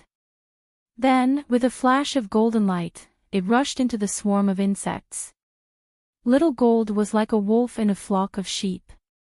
After it flew in, it waved its antennae as if it had seen something, cutting the mayflies in two. It was very brave and fierce. Unfortunately, after a short while, Xiaohua frowned again. Because the mayflies that were cut in two by Little Gold quickly turned back into two low-level mayflies, and they didn't seem to be killed. In other words, Little Gold couldn't really kill the mayflies. Come back. Little Gold. Xiaohua called out in his heart, and he was quite disappointed. Because in Xiaohua's memory, Little Gold had swallowed Dragon Siren and also swallowed the essence of mayflies, and because of this, it had mutated. If even it couldn't kill the mayflies, then the other spiritual pets wouldn't be able to either. After Little Gold returned to the space, Xiaohua took out the Ice Worm King. The mayflies that Xiaohua had encountered before were all extremely powerful, and he hadn't had the chance to test them out one by one. Now was the perfect time to test out Princess Xia's Xianyuan water control flag, as well as these spiritual pets that had been separated by yin and yang. As soon as the Ice Worm King appeared, it immediately sealed the space within a radius of several hundred feet. Unfortunately, other than the thumb-sized mayfly that exploded, the other mayflies all rushed to devour the frozen space, and their size even increased. Seeing that his two most powerful spiritual pets were useless, Xiaohua was a little disappointed. I'm afraid it won't work. Xiaohua put the Ice Worm King into the space, and then let out Little Thunder and Little Silver. Unfortunately, as soon as Little Silver came out of the space, its nose sniffed the air, and its fat body immediately curled up into a ball, and it didn't go forward at all. Although Little Thunder was powerful, with every movement it made, it was still inferior to Xiaohua's hand of lightning, and naturally couldn't kill the mayflies. Forget it. Xiaohua was completely disheartened. In his heart, he already somewhat understood that these mayflies were from the previous generation. Even if one of his spirit pets had the ability to restrain them, it was still impossible for it to exterminate hundreds of millions of mayflies. After putting away Little Thunder and Little Silver, Xiaohua pondered for a moment, then once again took out the spirit grasses from the spirit world, some spirit wood from the chaos divine world, and other things from other spaces to try. Unfortunately, all of his attempts failed one after another. Nothing could stop that black hole that could kill mayflies and devour everything. In the end, Xiaohua simply stopped trying and stood in the air, watching over the situation. With Xiaohua and the Thunderbolt Master overseeing the situation, and with the support of Xinhua Mainland's Fortune Gate's disciples, the mayflies besieging the Xiao country were gradually eliminated. Looking at the mayflies throwing themselves at the ground and the seeds that had already been planted, Xiaohua couldn't help but smile wryly. He clearly knew that his grain seeds must have attracted the attention of the mayflies. Unfortunately, Xiaohua no longer had the chance to regret. If he didn't have these seeds in the past, the Xiao country and the burial immortal mainland's common people would have starved to death. Now, the seeds had spread all over the burial immortal mainland, and they had become the targets of the mayflies. Several days later, the mayflies were finally exterminated. Fu Jiwen's face was full of shame as he saluted Xiaohua, saying that he had failed Xiaohua's trust. Xiaohua comforted him with a smile. In the face of a great calamity, it was enough to protect the Xiao country's common people's lives. What burden was there to speak of? Xiaohua took out the Kunlun mirror and asked the Thunderbolt Master to recall the Xinhua Mainland's Fortune Gate's disciples into the space. He then said to Fu Jiwen, "What do the Xiao country's people say about leaving?" At the mention of this matter, Fu Jiwen answered with a wry smile, "Master, people often say that it's hard to leave one's homeland, and it's true. This disciple has already sent many people to spread the benefits of the Kunlun paradise, but most of them feel that the Xiao country is the paradise of the burial immortal mainland, and are unwilling to leave. Moreover, this disciple has also told them how powerful the strange insects are, but they believe that with Master's protection, they will definitely be able to exterminate the strange insects." A blind trust. Xiaohua suddenly felt the burden on his shoulders become heavier, and he sighed. "Xiaohua, this matter is your fault," Qingqing suddenly said from afar. "Shut up." Before she could finish, the Thunderbolt Master angrily said, "I didn't ask you to speak." Xiaohua was stunned, and asked curiously, "What did I do wrong?" Qingqing looked at the Thunderbolt Master, not daring to speak. "Speak." The Thunderbolt Master simply spat out a word. "Yes." Qingqing hurriedly said, "The Xiao country is named after your surname, and these people are also your people. You didn't explain the situation clearly to them, but let your disciple." "What is this?" "This kind of matter of showing one's face and winning over people's hearts, anyone would run to the front, even His Majesty the Immortal Emperor would not be an exception. You, on the other hand, only let your disciple do it. Whether or not your disciple was sent by you, whether or not he used your name, those people will know. They only know your name devoutly. Moreover, what is the Kunlun paradise? It is useless to just talk about it, these vulgar people will not understand. You have to take out the real situation of the Kunlun paradise for them to see, even if it is an illusion." "And you are right." Xiaohua nodded, "This Xiao has learned." "What are you talking about?" Princess Xia said unhappily, "What do you know?" Darling Xiao first went to the Jade Pool gathering, then went to Dragon Island, Great Sage Hall on Lane Temple. For the sake of the life and death of the billions of people in the 3 continents, how could he have time to come to the Shao country? Of course I don't know what Daoist Shao is talking about these days. When Qingqing heard that Xiaohua actually went back and forth to several holy lands, her heart was also shocked, and her respect for him gradually grew. However, she still insisted, I am just talking about the facts. Qingqing's temper was like this. She could lower her proud head for a man, for an unprecedented love, and give up her noble life, but she could not suddenly change. Princess Xia naturally understood. Although her tolerance was not as broad as Xiaohua's, seeing that she did not refute, it seemed like she was trying to be tolerant. Xiaohua waited for a while, and when he saw that Lightning Daoist had accepted the Fortune Gate's disciples, he was about to ask for the Kunlun mirror when he saw Prince Lan, Li Xiang, and Xiongyi flying over to greet him. Xiaohua looked at the 3 people coming over, then glanced at Fu Jiwen.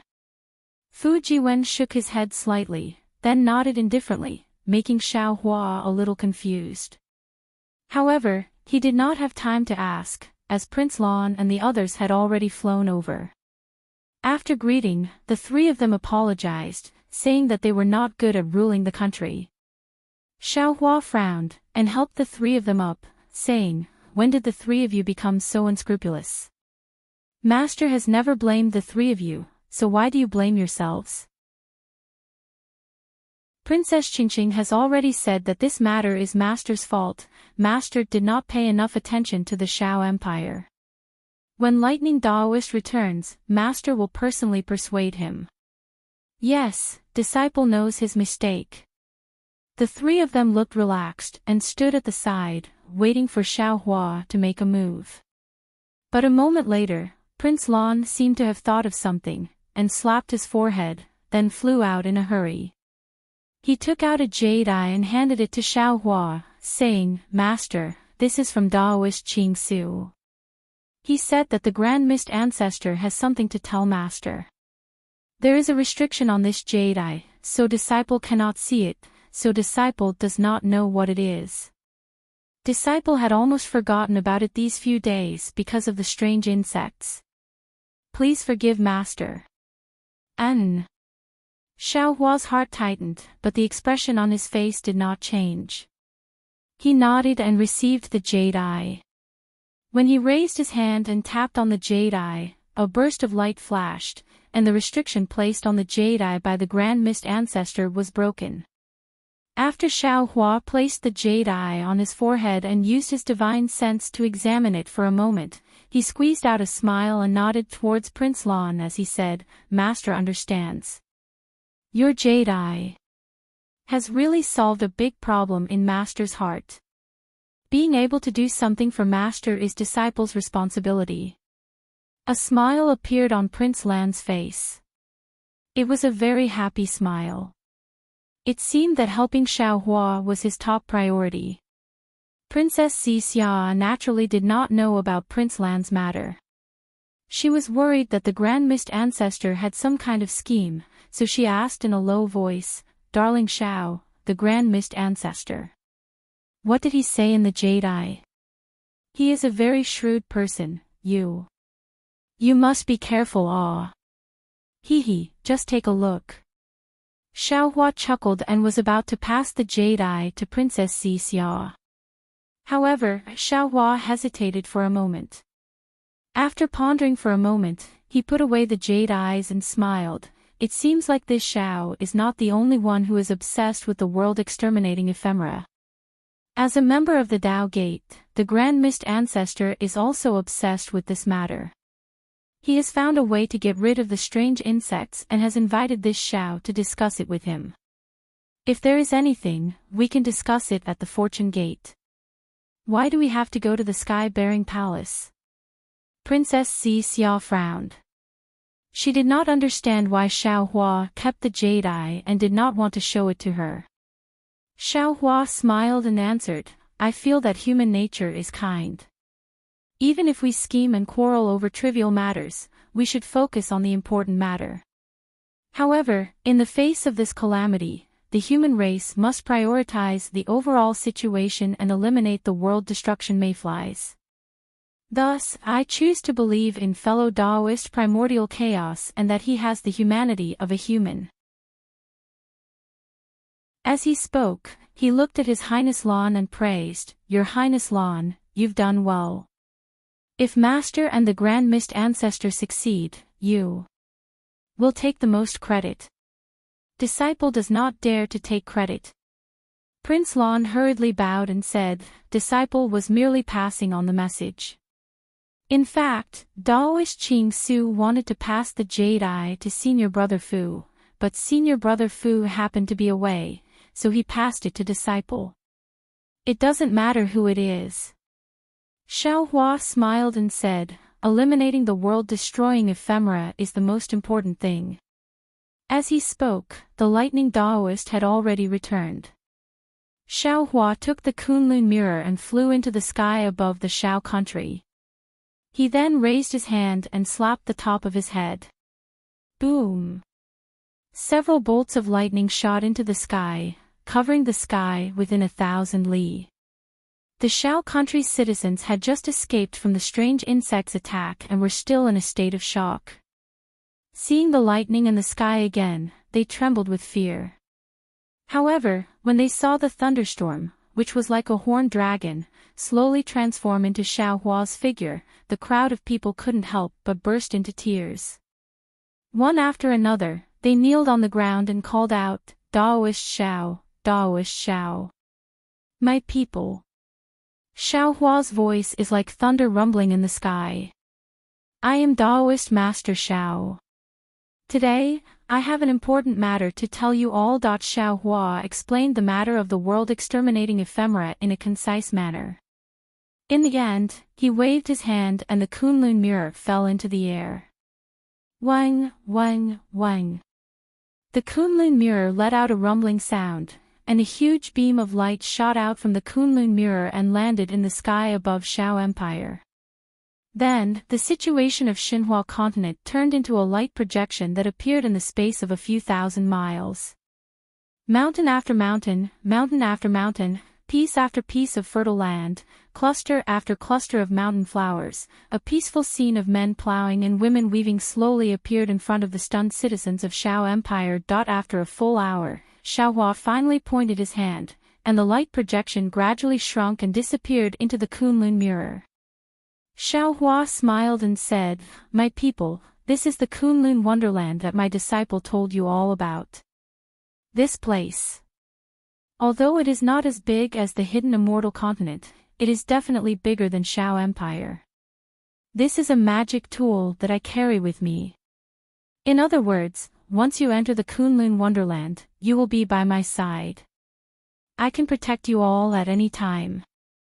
Now, the hidden immortal continent is being attacked by the world-exterminating strange insects, and I have yet to find a way to destroy them.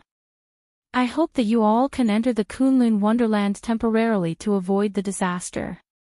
After the world-exterminating strange insects are destroyed, I will ask for your opinion. If you all want to stay in the Kunlun wonderland, then you can live and reproduce there. If you still want to return to the hidden immortal continent, then I will send you all back. Don't worry, I will definitely respect your choice. Thank you, Daoist Xiao, for your mercy. We will follow the guidance of Nanwu Merciful Guanyin Bodhisattva. Thank you, Guanyin Bodhisattva, for sending us to the wonderland. The Shao Empire's citizens no longer had any objections. They all knelt on the ground and kowtowed to the sky to express their gratitude. I still have to go overseas to find a way to kill the world-exterminating strange insects, so I can't stay here for long. Seeing this, Xiao Hua added, I ask my Fortune Gate's second master, Lightning Daoist, to send you all into the Kunlun wonderland. Xiao Hua then nodded at Lightning Daoist. Lightning Daoist also transformed into a lightning giant, and with a wave of his hand, the Kunlun mirror appeared in his hand. He said, I will follow the sect master's orders. Thank you, Daoist Xiao, thank you, Lightning Daoist. The Shao Empire's citizens thanked him again. Alright, you all pack up your belongings. Lightning Daoish said, 10 days later, I will send you all into the Kunlun Wonderland. Don't worry, I can take away your houses and belongings. Hearing this, the Shao Empire's citizens were even more delighted. After kowtowing, they hurriedly left. Subsequently, Xiaohua and Lightning Daoist withdrew their Dharma images and descended. Xiaohua looked at Lightning Daoist and Qingqing and said, Fellow Daoist, I still have to rush back to the Western Sea. I'll leave the Shao Empire to you. Lightning Daoist nodded. Go ahead. I is here. Fujiwen, Prince Lan, Li Xiang, Xiong Yi, you all will also assist your martial uncle Lightning in the Shao Empire. Xiaohua ordered. Yes, disciple understands. All the disciples bowed. Prince Lan then asked, Master, if the Shao Empire's citizens are going to the Kunlun Wonderland, then what about our Shao Empire? Are we going to give up? Are we going to give it to Confucian cultivators for nothing? Fujiwen, what do you think? Xiaohua turned to ask Fujiwen. Fujiwen thought for a moment and smiled. No matter what, the Shao Empire is our Fortune Gate's foundation. We've given up on the soaring Dragon Mountain Range, but the Shao Empire can't be given up for the time being. Moreover, didn't Master say so earlier? After the insect plague is over, the Shao Empire's citizens will return. We have to protect their homeland. Not to mention, the world exterminating strange insects are everywhere. There's no difference between killing them in the West Sea and in the Shao Empire. Disciple feels that we should stay here. And, you're right. Our Fortune Gate's disciples are also setting up transmission arrays all over the hidden immortal mainland.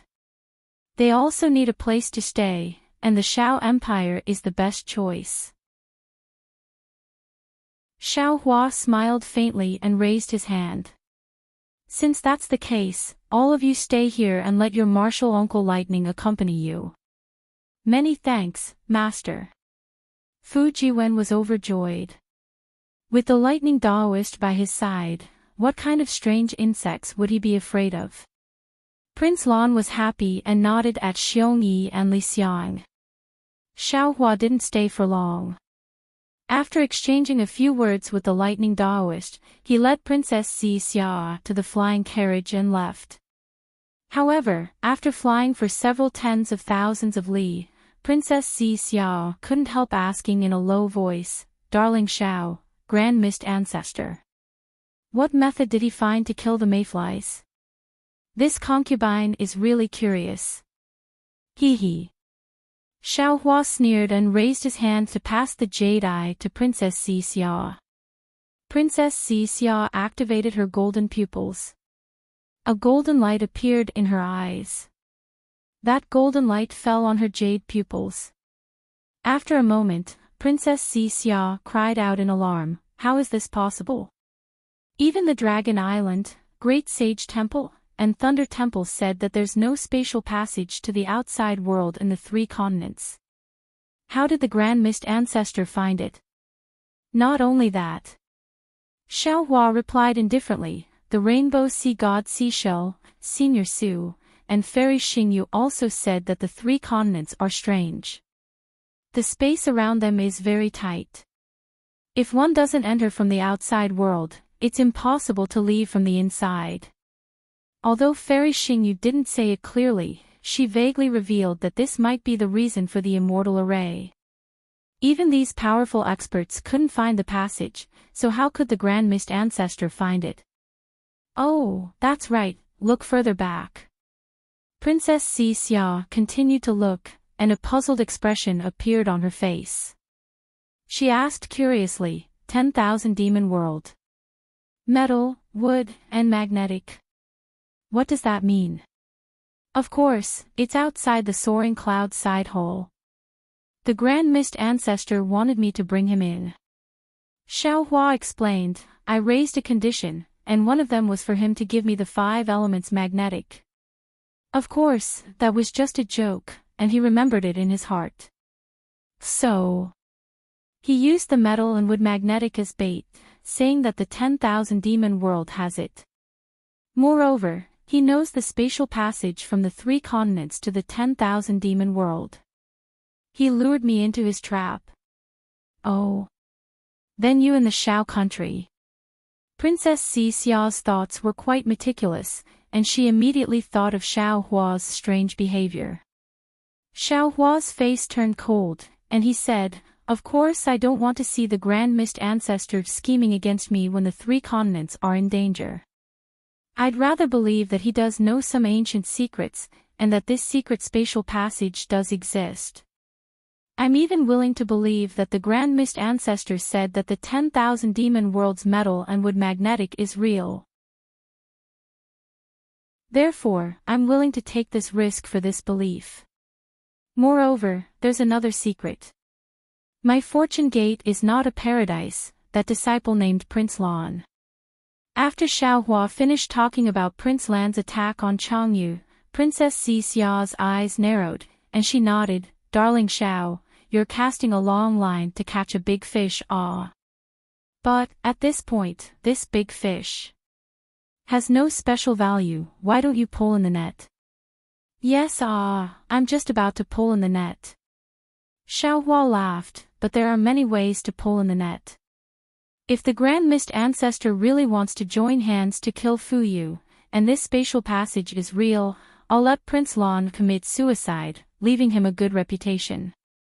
If the Grand Mist Ancestor hands over the disciples who attacked Changyu, I can reluctantly let bygones be bygones.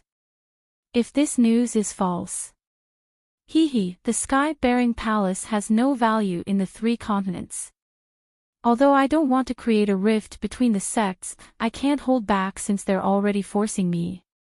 "But, you're risking your life, it's not appropriate," Princess Xia said worriedly. "But, compared to the lives of the sky-bearing palace's disciples, this risk is worth it." Xiao Hua laughed. "Moreover, don't you understand my strength? How can I fall into the Grand Mist Ancestor's trap? Your strength is not bad, I know this. But the Grand Mist Ancestor's schemes are too deep, I'm afraid you're not his opponent." Xiao Hua chuckled, "I still have the Kunlun mirror. Even if there are 3 Grand Mist Ancestors hiding inside, they won't be a match for me." Then why did you give the Kunlun mirror to the lightning Taoist? Princess Xia became anxious when she heard Xiao Hua's words, and shouted, "Quick, stop the Pegasus, go gather the Shao Empire's people, these 10 days won't make much difference." Seeing that Princess Xia was worried, Xiao Hua laughed. "Shao Empire is a test for Prince Lan, this Kunlun mirror might be a test for the lightning Taoist and Princess Qing. Princess Xia understood when she heard Xiao Hua's words. She raised her finger and pointed at Xiao Hua's forehead. "I didn't expect my sect master to be so scheming. But your scheming is wasted. If my sister can't even resist this little temptation, how could she have fought with me for so long in the Immortal Palace? The past is the past, the present is the present." Xiao Hua laughed. She had everything before, naturally she wouldn't care about this temptation. But now, she has nothing, maybe she'll swallow this little temptation. Impossible. Princess Xia shook her head. "I feel that this time, my sister has really fallen in love. Damn, this lightning Taoist is so unromantic, how did my sister fall in love with him?" Hearing Princess Xia say, "Damn," Xiao Hua was dumbstruck, and Princess Xia came to her senses, her cheeks flushed red, and she glared at Xiao Hua fiercely. Love is so inexplicable. Xiao Hua shrugged with a helpless look, and said, "I think you know it too." Princess Xia rolled her eyes, and a crafty smile appeared on her face. "I've already heard the story of Lu Town and Guozhuang House, and I've also helped Xiao Hua recover a lot of his memories. I wonder if Xiao Hua can tell me about the matters of Xiaoyu Continent now. This time, Xiao Hua won't lose his memories, right?" Xiaohua nodded, and said seriously, I'll let you know about these things sooner or later, and I also want you to tell me about your life in the Immortal Palace. But now that the world-exterminating mayfly is so powerful, and your strength is limited, I want to take advantage of the time now to tell you about the 5-cheese unification technique. Okay. Princess Xia was overjoyed when she heard this, and said, Xiaohua, the 5-cheese unification technique you gave me is really profound, and I've already comprehended enough in these hundreds of years, but every time I take a step forward, I find that there are still many things I don't understand. Previously, when the master of the Scholar Palace was here, I wanted to ask him to explain it to me, but then too many things happened, and I didn't have time. You and the master of the Scholar Palace are good friends, and this 5-cheese unification technique was also given to him by you, so he will definitely explain it to you in detail. Xiaohua's plan succeeded, and he released his divine sense to look into the distance, then raised his hand and said, Let's go, let the Pegasus flying carriage land on the mountain in front, and I will explain the 5-cheese unification technique to you while we wait for the Lightning Immortal to arrive. Seeing Xiaohua release his divine sense, Princess Xia slightly curled her lips, as if she already knew what Xiaohua was thinking. Xiaohua waited for dozens of days, and seeing that Xiaohua was a bit anxious, Princess Xia said in a low voice, Let's stop here for now, Xiaohua, go to Xiao country to take a look, and don't let any accidents happen. There's no need. Just as Xiaohua was about to reply, his brows relaxed, and he said with a smile, The Lightning Immortal is already here. Sure enough, not long after, the Lightning Immortal's figure appeared in mid-air. What was special was that when the Lightning Immortal just appeared, he actually involuntarily glanced behind him, as if he was afraid of being discovered. Fellow Daoist. Xiaohua asked curiously, Is someone chasing you? Damn it, no one is chasing me. The Lightning Immortal muttered, Isn't it that Qing Qing? She keeps an eye on I every day, as if I will run away. Today, I finally managed to get her to go, and only then did I manage to escape. It can't be. Xiaohua said in surprise, Qing Qing's strength is only around the 6th grade of essence energy, right? Isn't it easy for you to avoid her? That. The Lightning Immortal was embarrassed to speak again. Princess Xia curled her lips and said, You don't have to worry. She definitely won't follow you, and she definitely won't ask you about the Kunlun mirror in the future. She knows that you want to return the Kunlun mirror, so she took the initiative to avoid you. That's not true.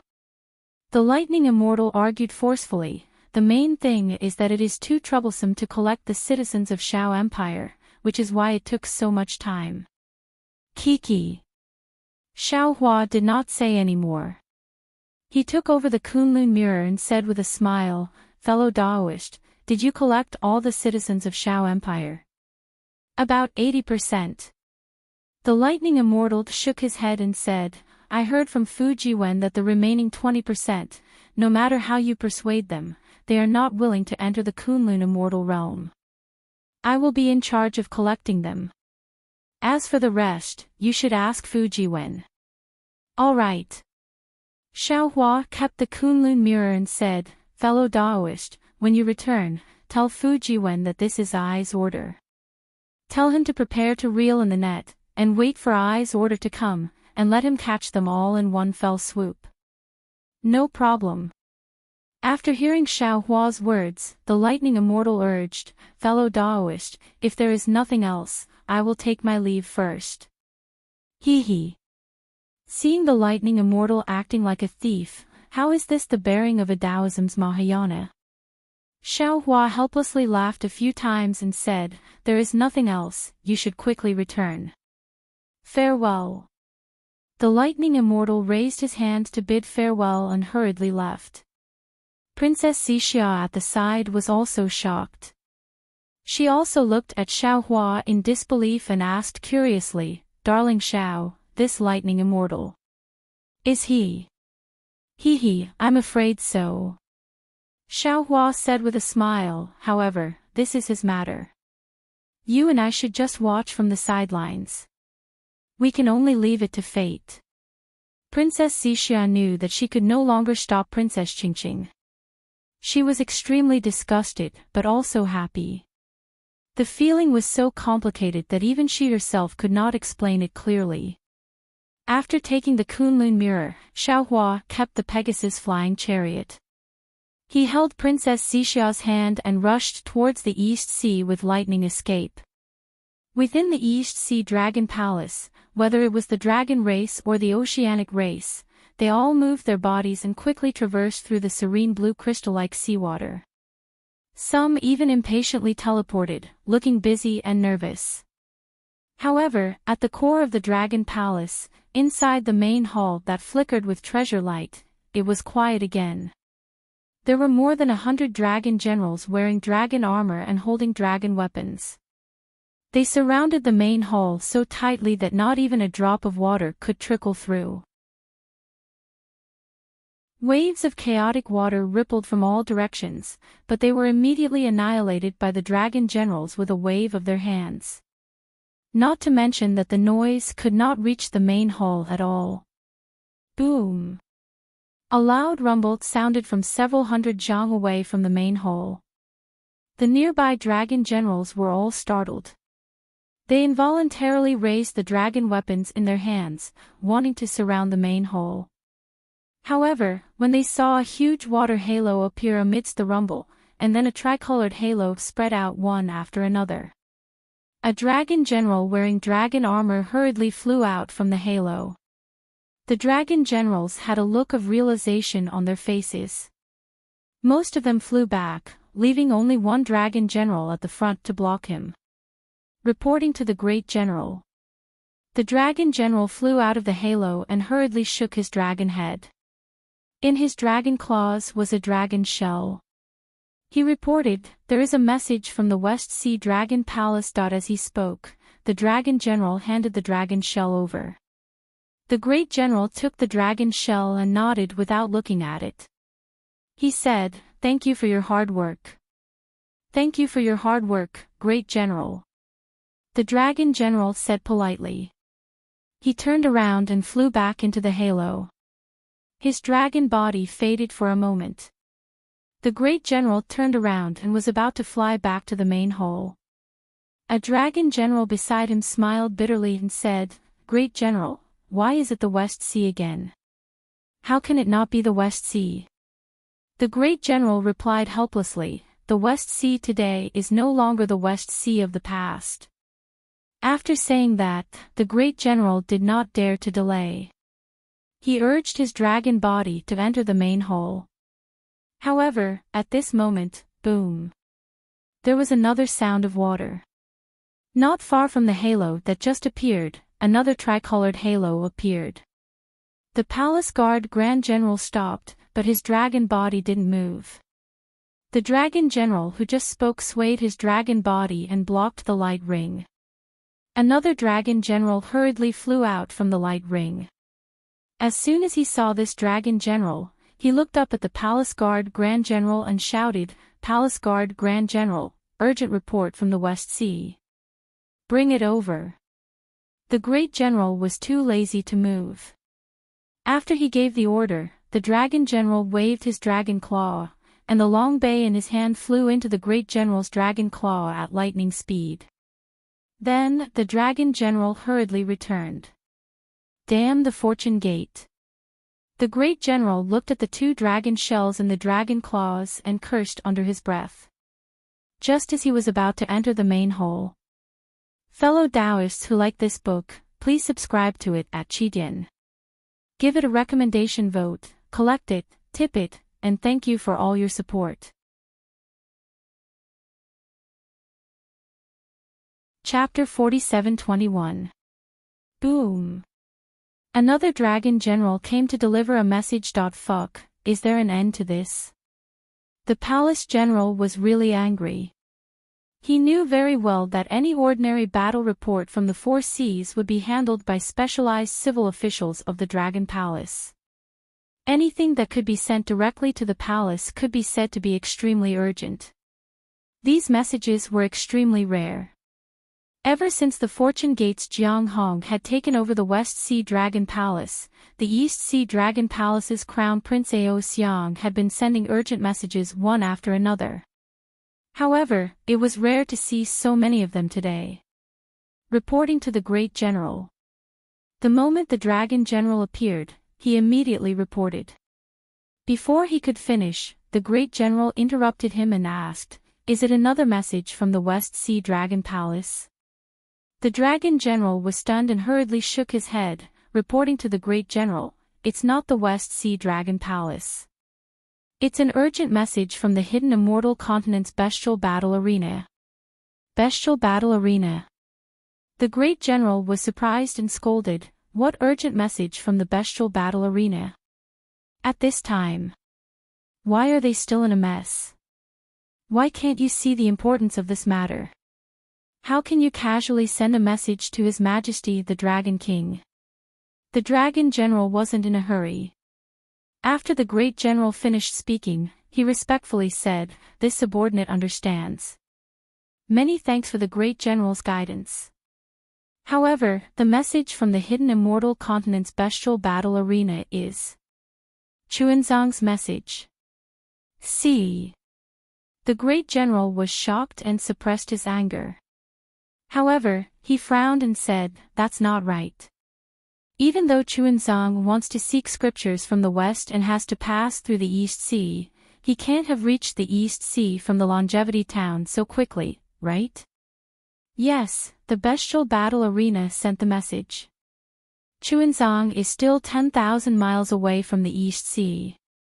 The Dragon General hurriedly explained. 10,000 miles, ah. The Great General didn't know whether to laugh or cry. How long would it take for Chuanzong to reach the East Sea from 10,000 miles away? Why would they send an urgent message? Did they eat too much seaweed and have too much? But Master Shao has already spoken in the Longevity Town. The Dragon General continued to explain, "Anyone who dares to hurt Chuanzong will have their entire family exterminated. Right now, the Fortune Gate is like the sun in the midday sky, and their 10,000 li territory has already entered the Beast Battle Arena's sphere of influence. They want to report to His Majesty, Dragon King, to let the Eastern Sea be prepared to go there without any mishaps. Shao Longshi's only nephew is too important." "Alright, I got it." The Great General knew that the Beast Battle Arena was right to be cautious.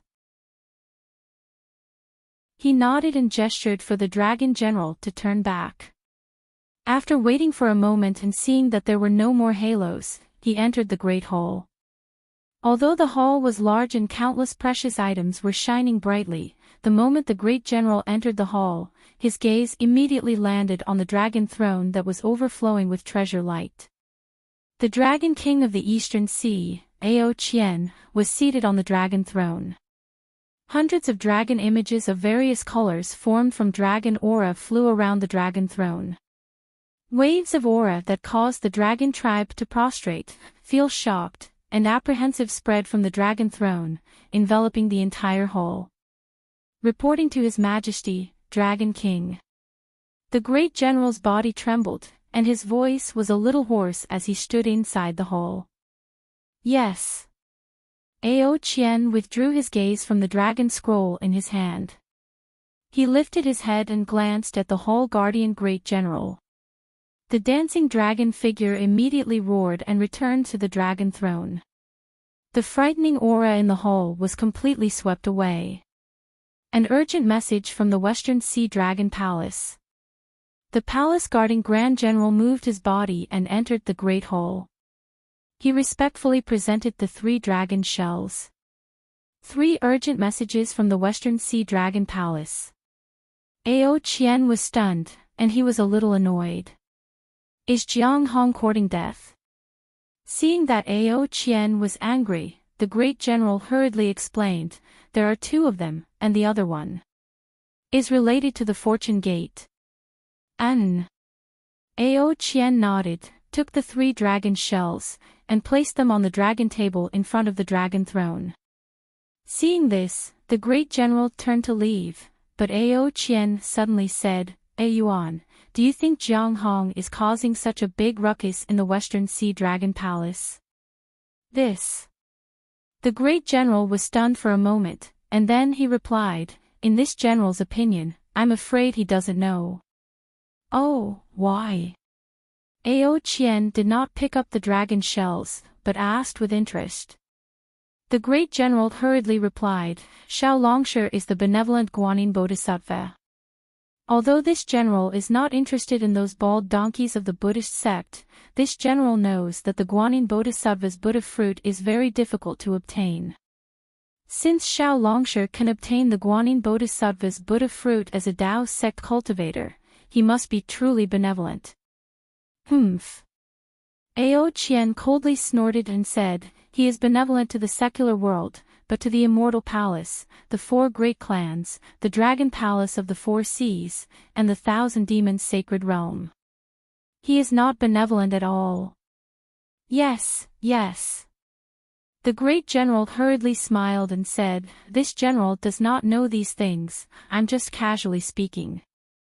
"Oh, it's fine, go ahead." Ao Qian came to a realization and said with a smile, "This king has suffered too much from Xiao Hua, so I might have misjudged him. Just answer me truthfully." "Yes." The great general knew Ao Qian's temperament, so he did not hide anything and told him his thoughts.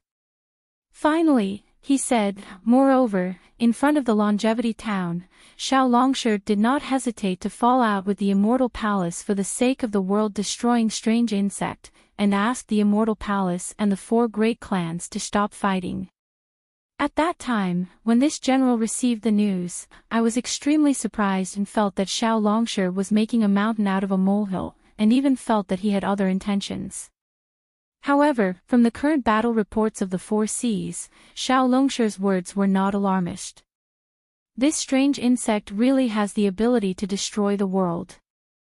Therefore, this general feels that Xiao Longshi really wants to save the world. He wants the 3 continents, the 4 seas, and the 3 rivers to work together to overcome this crisis. Your Majesty, take a look at the latest news.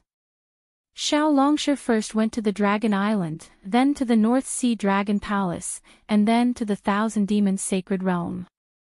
Although there is no more news, Xiao Longshi must have gone to the Great Holy Hole. The Fortune Gate's disciples moved to the West Sea, but Xiao Longshi did not care about them at all. As for Jiang Hong's actions in the West Sea Dragon Palace, Xiao Longshi definitely does not know about it. You have a lot of confidence in Xiao Longshi. Ao Qian smiled and said, "Why don't this king write a letter for you to guard his Fortune Dao Palace? Who knows? He might even arrange a West Sea Dragon King for you." When Ao Yuan heard this, his face changed, and he hurriedly prostrated himself in the hall and pleaded, "Your Majesty, please spare my life, Your Majesty, please spare my life." Humph. Ao Qian did not even look at Ao Yuan. With a wave of his dragon claw, a dragon shell fell into his hand. Ao Qian then took out a dragon stratagem from the dragon shell. When Ao Qian read the message in the dragon stratagem, his face turned cold, and he said, "Did you read the message from the West Sea Dragon Palace?"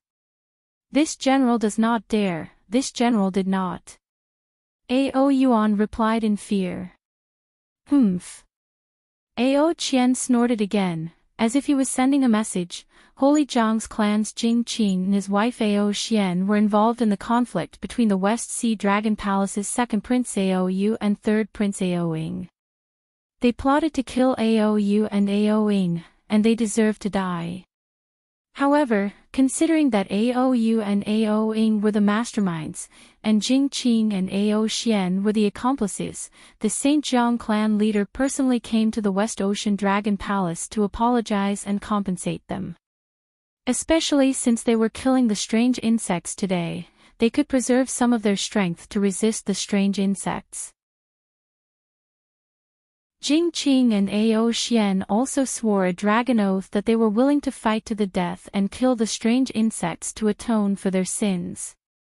The West Sea Dragon Palace's first prince Ao Qian agreed to pardon Jing Qing and Ao Xian temporarily to atone for their crimes. The East Sea Dragon Palace's first prince Ao Xiang seconded the motion, and the Dragon Island's dragon envoy abstained. But the Fortune Gate's Jiang Hong had resolutely refused, insisting on killing Jing Qing and Ao Xian. She had stated that if Jing Qing and Ao Xian were not killed, it would serve as a warning to the other forces that wanted to encroach on the Western Sea Divine Dragon Palace. It would not serve as a deterrent, and if the other forces rebelled, it would affect the Fortune Gate's mission of exterminating the strange insects in the Western Sea, as well as the Fortune Gate's disciples' safety. Therefore, Jing Qing and Ao Xian were killed. Look, look. Ao Qian threw Long Su onto Ao Yuan's face and said angrily, "This is the disciple of Nanwu Great Merciful Bodhisattva." Without Nanwu Great Merciful Bodhisattva's approval, would Jiang Hong dare to do this?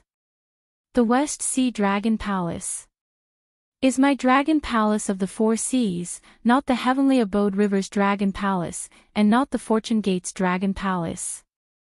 The words of my East Sea Dragon Palace's first prince and West Sea Dragon Palace's first prince can't even compare to the words of a Heavenly Abode River's dragon clan. Ao Yuan didn't dare to say anything, but he was cursing in his heart. Jing Qing and Ao Xian had plotted to kill Ao Yu and Ao Ying, so they deserved to die. The West Sea Dragon Palace's crown prince Ao Qian was weak and couldn't bear to kill his elder sister Ao Xian. Perhaps Ao Qian himself wasn't clean, and the East Sea Dragon Palace's crown prince Ao Xiang had other plans in his heart. What Jiang Hong did was fair. It was just that Ao Qian couldn't bear to see the Fortune Gate make a move, so he flew into a rage. Seeing that Ao Yuan didn't dare to say anything, Ao Qian snorted coldly and picked up another Long Su. When he saw Long Su's message, he roared angrily, "Jiang Hong, you're really courting death. Xiao Hua, this king and you are irreconcilable." Ao Yuan's eyes turned rapidly, and he regretted telling Ao Qian the truth in his heart. Sure enough, Ao Qian threw Long Su onto Ao Yuan's face again and roared, "Read it with this king." "Yes, your majesty." Ao Yuan picked up Long Su and looked at it. There was a complicated expression on his ugly dragon face as he read it word by word. After Jing Qing and Ao Xian were killed, the rest of the dragon clan were sent back. The West Sea Dragon Palace's crown prince Ao Qian was afraid of chaos in the West Sea, so he had sent the second crown prince, third crown prince, fourth crown prince, and seventh crown prince to patrol the West Sea. Now that there was a mistake, Ao Qian recalled the other crown princes and ordered the patrolling general to appoint 8 inspectors to patrol the sea. This was originally the West Sea Dragon Palace's internal affairs, but Fortune Gate's Jiang Hong requested that the West Sea Inspector's patrol area be reduced to 800,000 li radius around the West Sea Dragon Palace, and the rest of the sea be patrolled by Fortune Gate's disciples. Jiang Hong's suggestion was rejected by the East Sea Dragon Palace's Crown Prince Ao Xiang, West Sea Dragon Palace's Crown Prince Ao Qian, and the Dragon Island's Dragon Envoy abstained. Reading until here, Ao Yuan was puzzled. He raised his head and looked at Ao Qian. Ao Qian sneered, "What's wrong? Continue reading." "Yes." Ao Yuan shuddered, and continued reading. Proposal rejected, Jiang Hong sneered. At this time, bad news came from the south and east of the West Sea. In the east of the West Sea, strange insects attacked, killing 2 West Sea inspectors. In the south of the West Sea, the St. River Dragon Tribe encountered the West Sea Patrolling Sea Tribe, exterminated 20,000 West Sea Tribe members, and fled to the South Sea. Continue reading, continue reading. Ao Qian impatiently swung his dragon tail, shattering a giant coral in the hall as he snarled. Ao Yuan dared not delay, and continued reading, Jiang. Jiang Hong flew into a rage, leading the West Sea Dragon Palaces. Fortune Gate's dragon tribe, and sent a message to the West Sea's Fortune Gate's disciples to board lightning boats and chase after the Saint River Dragon tribe at the border of the South Sea. At that time, the Fortune Gate's disciples had just stopped the Saint River Dragon tribe, and under Jiang Hong's order, the Fortune Gate's disciples massacred the Saint River Dragon tribe. At the same time, the Fortune Gate's disciples besieged the millions of strange insects in the east of the West Sea, killing more than 100,000 of them.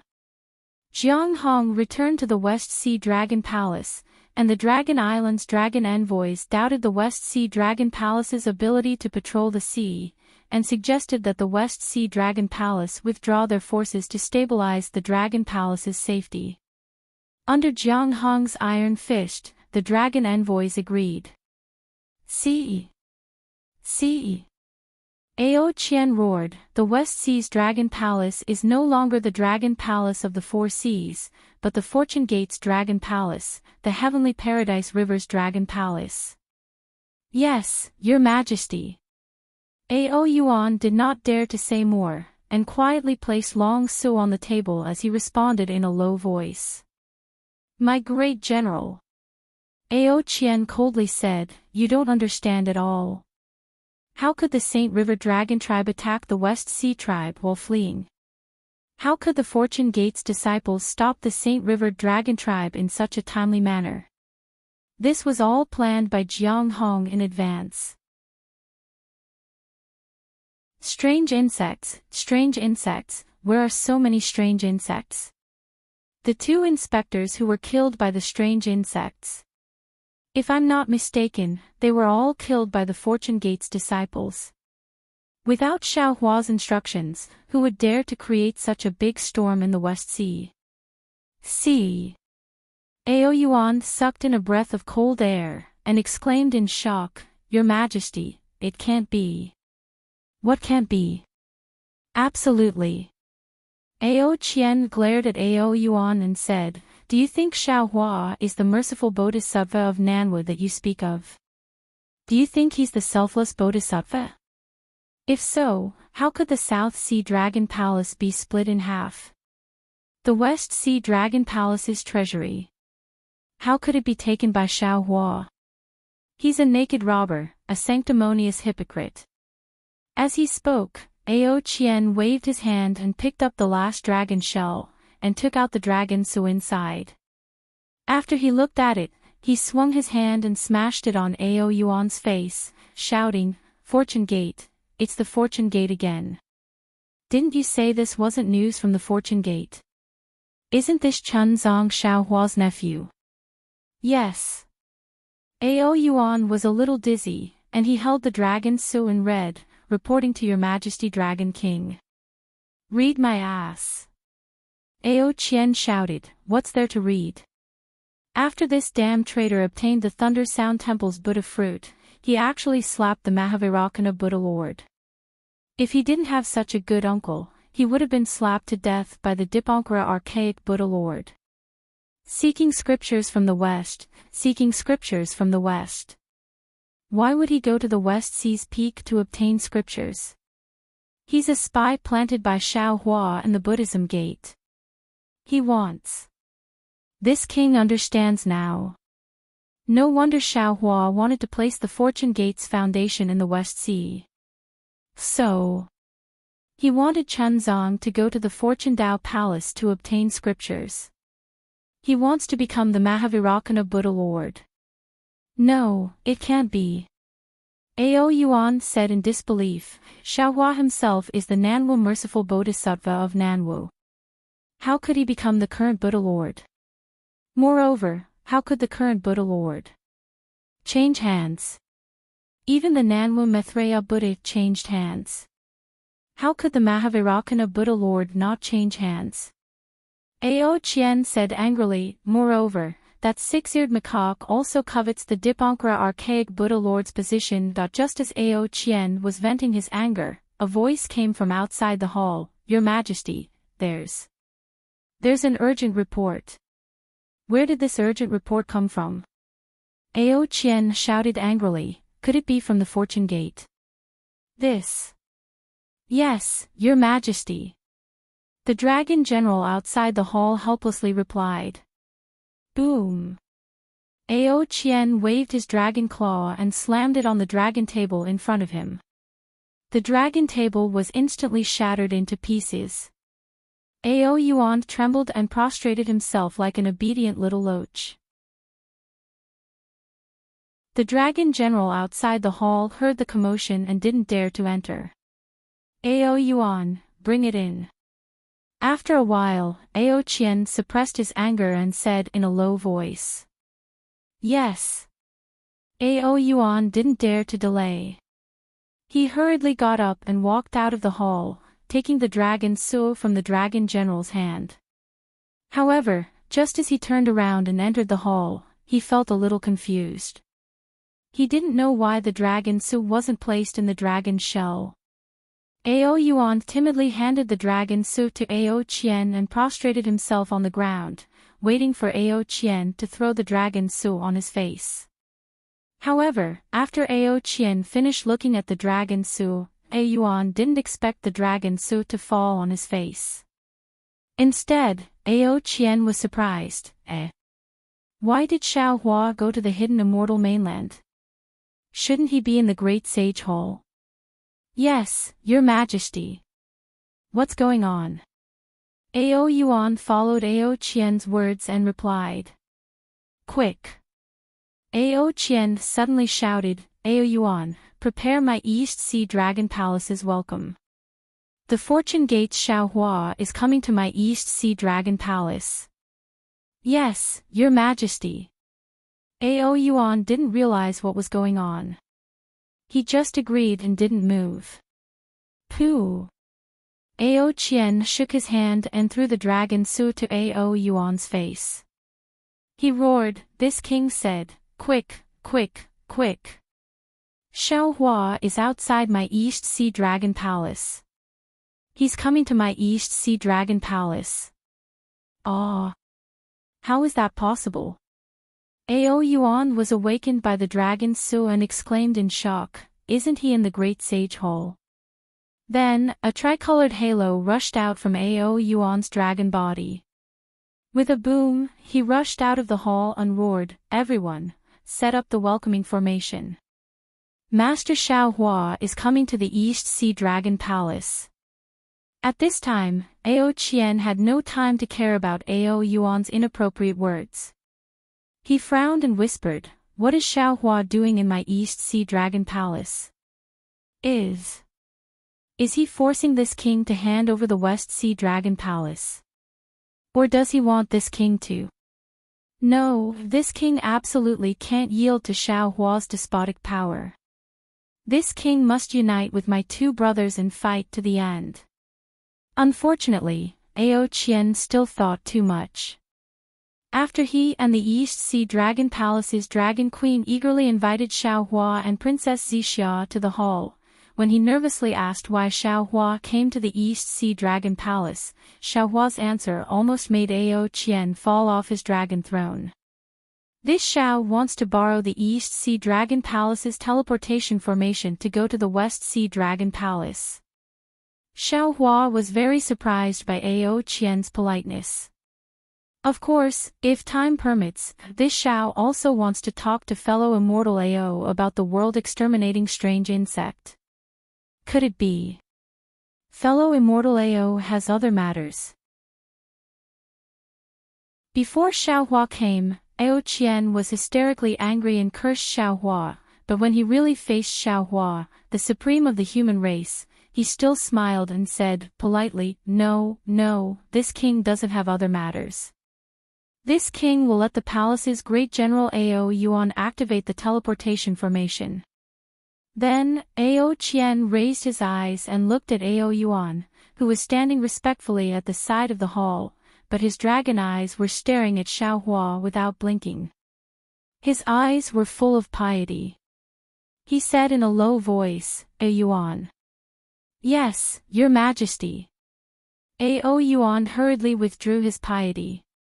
He looked down and answered seriously, "This general will open the teleportation formation for Guanyin Bodhisattva." Damn it.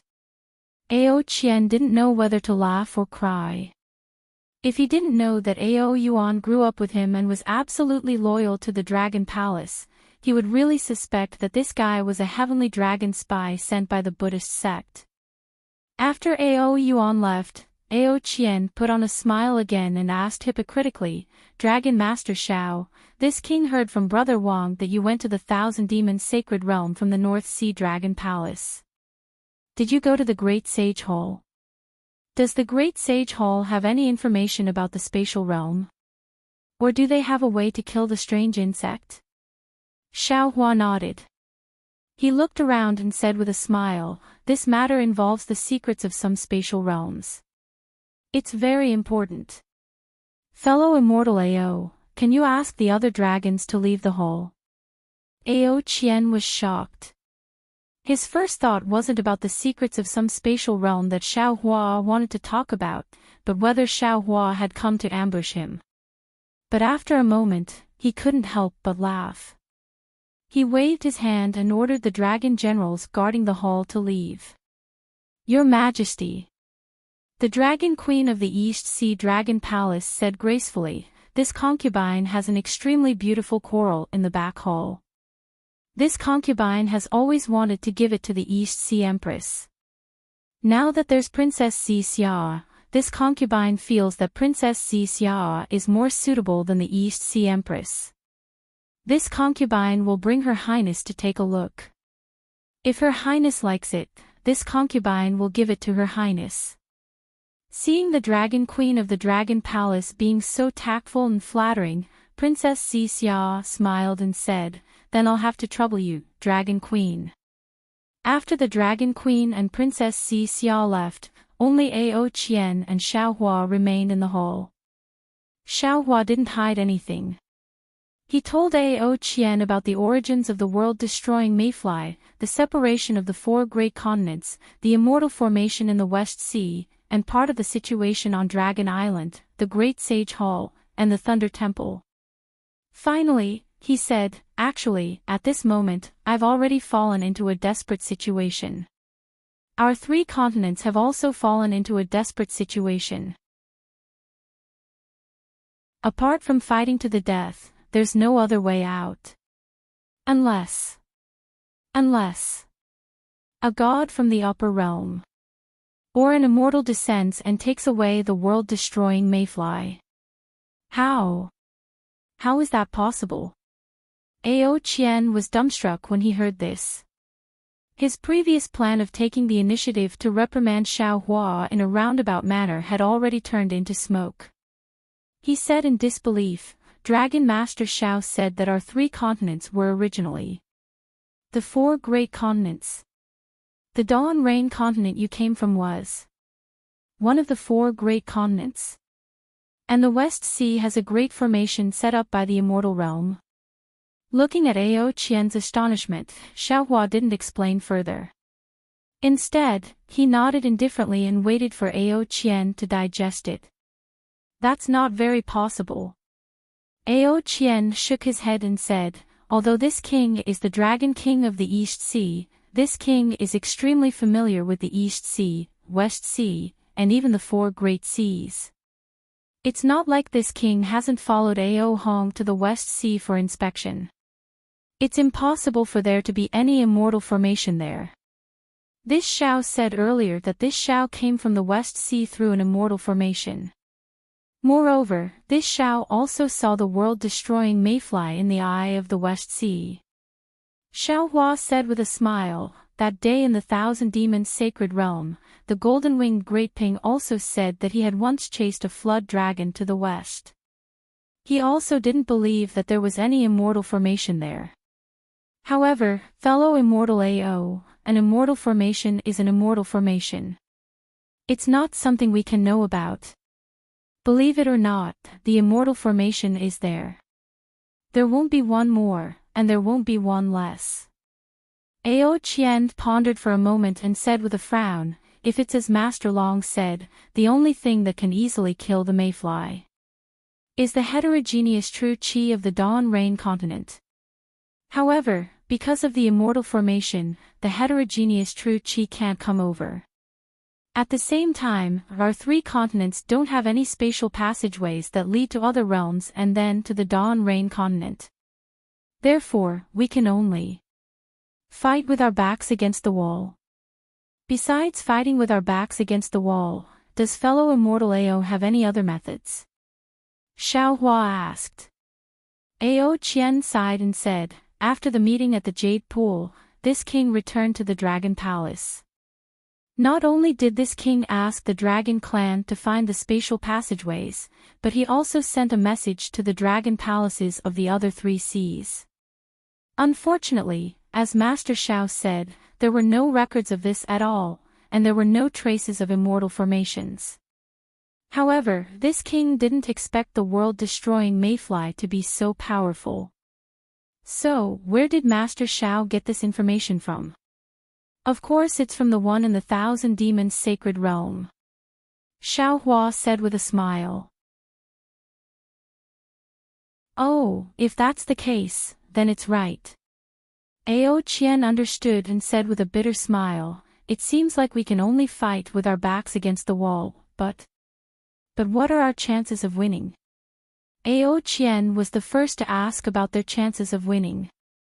Xiao Hua fell into deep thought, and his brows were tightly knitted.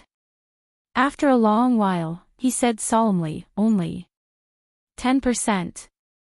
10%. Ao Qian's dragon body suddenly flew up from the dragon throne and covered the entire hole. He exclaimed, if it's 10%, then wouldn't it be inevitable that the world will be destroyed? Yes. Xiao Hua nodded. Other than the soaring cloud-side palace, fellow immortal Ao has probably not fought with the strange insects for more than half of the time, right? Indeed. Ao Qian suddenly felt a little ashamed. He had always been in the East Sea, guarding the dragon palaces of the four seas, fearing that the Dragon Island and the Fortune Gate would invade, so he didn't pay much attention to the strange insects. I've encountered several world-destroying mayflies along the way. Xiao Hua explained, fellow immortal Ao is from the dragon race, so you must know that the world-destroying mayflies are insects. The insect race's greatest advantage is their large numbers, and the world-destroying mayflies reproduce too quickly. Moreover, on the three continents, the world-destroying mayflies have no natural enemies, and the Pegasus can reproduce without any restrictions. This is incredible. What's more, up until now, the world-destroying mayflies can only be killed by spiritual qi that exceeds the Pegasus tolerance limit. Oh, that day at the Jade Pool, the mayfly that was on the verge of the 10th grade was forced to advance to the 10th grade by this Xiao's spiritual energy. And this time, this Xiao actually saw two mayflies that surpassed the 9th grade on the hidden immortal continent. Aside from this Xiao's unique medicinal pills, even this Xiao has no way to kill these mayflies. So, my previous idea of the strange insect king might not be correct. If the lowest level world-destroying mayflies devour enough spiritual qi, they can evolve into the king of strange insects. Tens of millions of world-destroying mayflies that exceed the 9th grade. Ao Qian didn't even dare to think about it. He was speechless. AI, that's right. Xiao Hua sighed and said, I'm at my wit's end. I'll return to the West Sea and prepare to join hands with my Fortune Gate's disciples to fight these world-destroying mayflies. As for whether we live or die, let's leave it to the heavens. Then, Ao Qian opened his mouth and asked, Master Xiao said that the immortal formation is powerful, but aren't these world-destroying mayflies even more powerful? If we can lure these world-destroying mayflies to the immortal formation. Unfortunately, Ao Qian stopped abruptly. After all, even he couldn't find the immortal formation, so how could the cultivators of the 3 continents lure the world-destroying mayflies to the immortal formation? Who knew where the immortal formation would come from? Fellow Immortal Ao is right. Xiao Hua smiled bitterly and said, I've also thought about this before. However, if we can't find the immortal formation, it won't be easy to find the world-destroying mayflies either. However, fellow Immortal Ao's idea isn't unreasonable. This is probably the end of the world-destroying mayflies. After the world-destroying mayflies destroy the 3 continents, more world-destroying mayflies will appear, and they won't have any spiritual energy to devour. In the end, they will definitely find the immortal formation, and they will definitely devour it. The result of devouring it is that the immortal formation will open, and the foreign true energy will rush into the 3 continents and kill all the world-destroying mayflies. At that point, the 3 continents might start anew, or the 4 continents might be in a different state. The heavenly Tao is unpredictable, and the cycle of life and death is all in this. Your Majesty. Outside the hall, there was a commotion, and Ao Yuan's voice sounded, the transmission channel is ready. It's ready.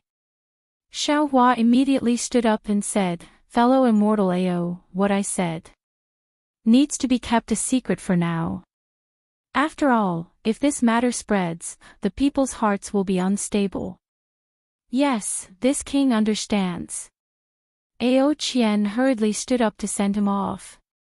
However, after flying for a few dozen feet, Ao Qian was unwilling and hurriedly called out, Master Xiao, please wait.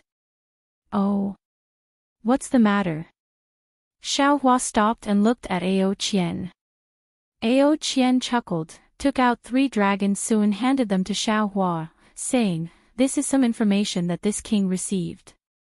Master Xiao, when you have nothing to do, take a look. Sometimes the children play a bit too much. As their parents, we should still take care of them. Oh. Xiao Hua seemed to understand something. He took the dragon su and looked at it for a while. He waved his hand and handed the dragon su to Ao Qian, saying with a smile, Since it's the children's own choice, then let the children play by themselves. As their parents, we should still worry about some world destruction matters.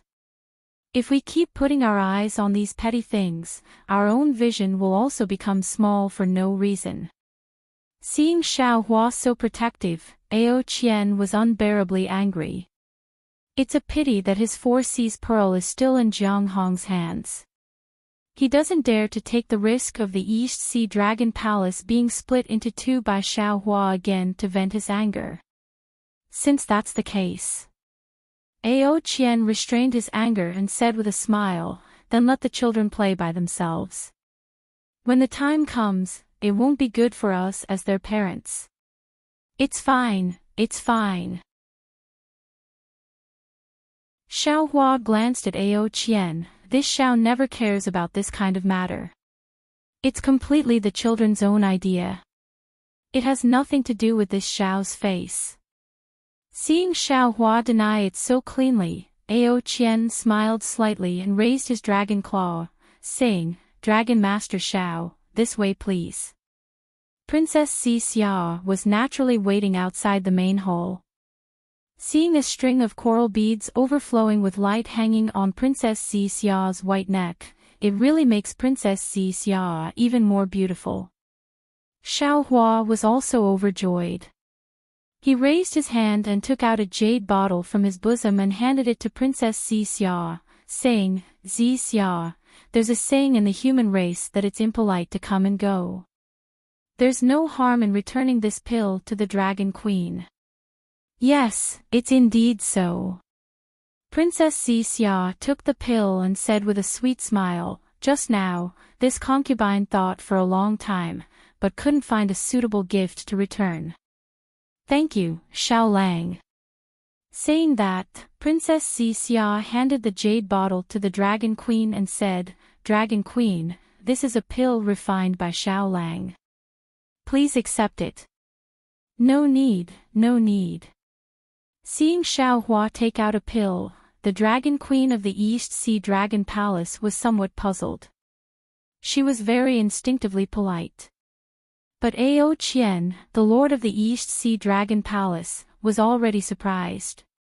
He hurriedly said, "Since it's a gift from Dragon Master Xiao, you might as well take it. Now, this thing is very precious."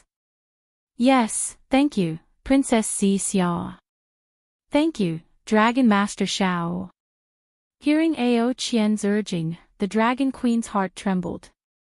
She hurriedly took the jade bottle and thanked them. "Dragon Queen, you're too polite." Princess Xia smiled slightly and accompanied Xiao Hua to fly into the transmission array. When the transmission array was activated and Xiao Hua and Princess Xia disappeared, the Dragon Queen asked curiously, "Your Majesty, this pill. Give it to me." Ao Qian stretched out his dragon claw and asked the Dragon Queen for it. The Dragon Queen was even more confused, but she still gave the jade bottle to Ao Qian.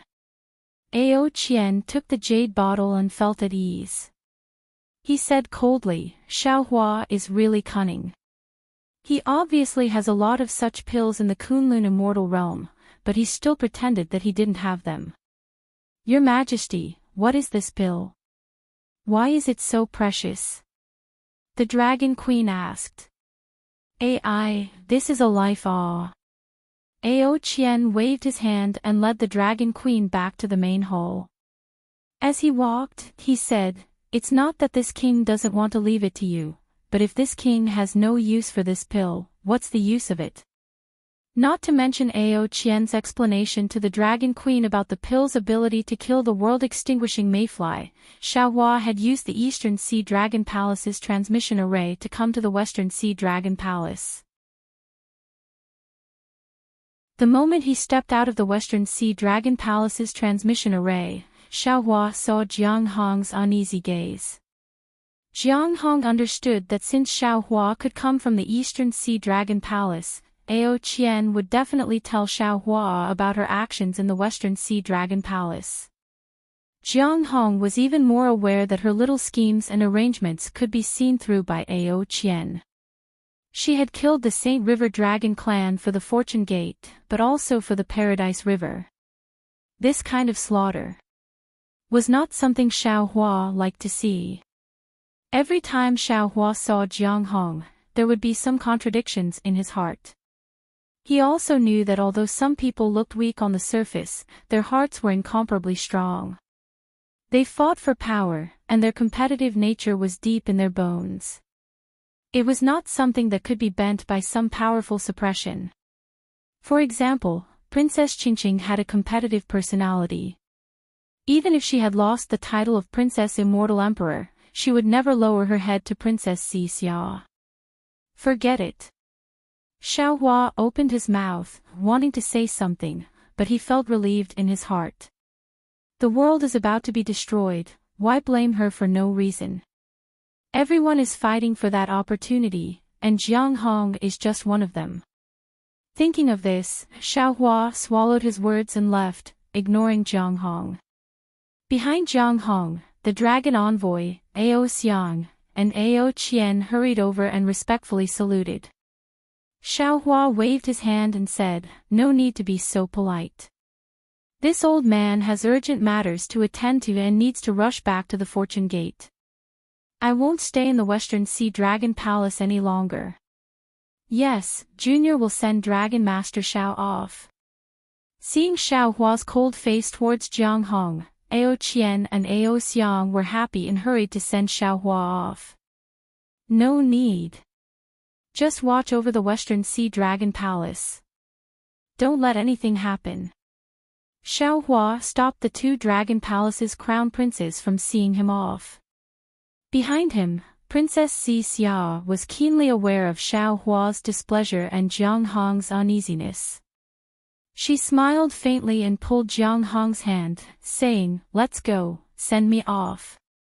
"Yes, Master's wife." Jiang Hong's heart was in a mess, so she boldly replied. But in the next moment, she was shocked again.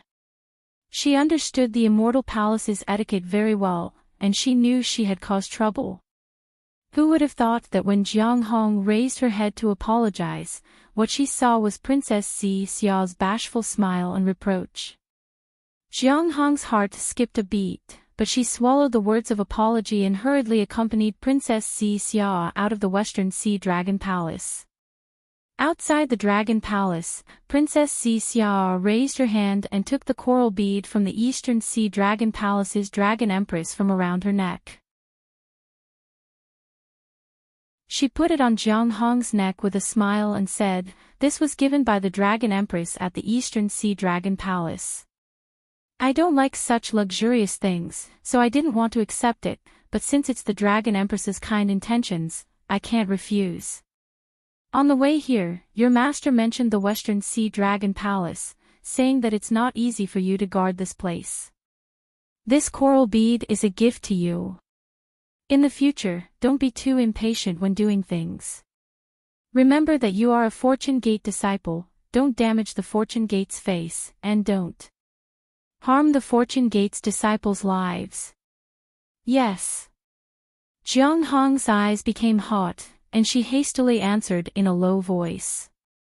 Xiao Hua's gaze swept over Jiang Hong, then turned to look at the Dragon Palace's Dragon Palace in the distance, and said, "You did well." "Yes, master." Jiang Hong's anxious heart was immediately put down, and she sweetly answered. "But," Xiao Hua warned again, "if you can avoid harming lives, don't harm lives. You still don't understand the karma of life and death. It's too troublesome, even Vairocana is afraid of it." Jiang Hong's heart trembled, and she hurriedly said respectfully, "Disciple understands. Disciple will remember master's teachings, and no matter how stupid disciple is, I will never harm my Fortune Gate's disciples." Xiao Hua didn't dare to give Jiang Hong any more face, nodding his head and preparing to leave the Dragon Palace.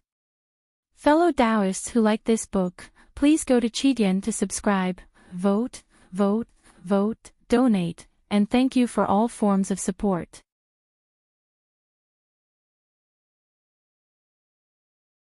Chapter 47-22.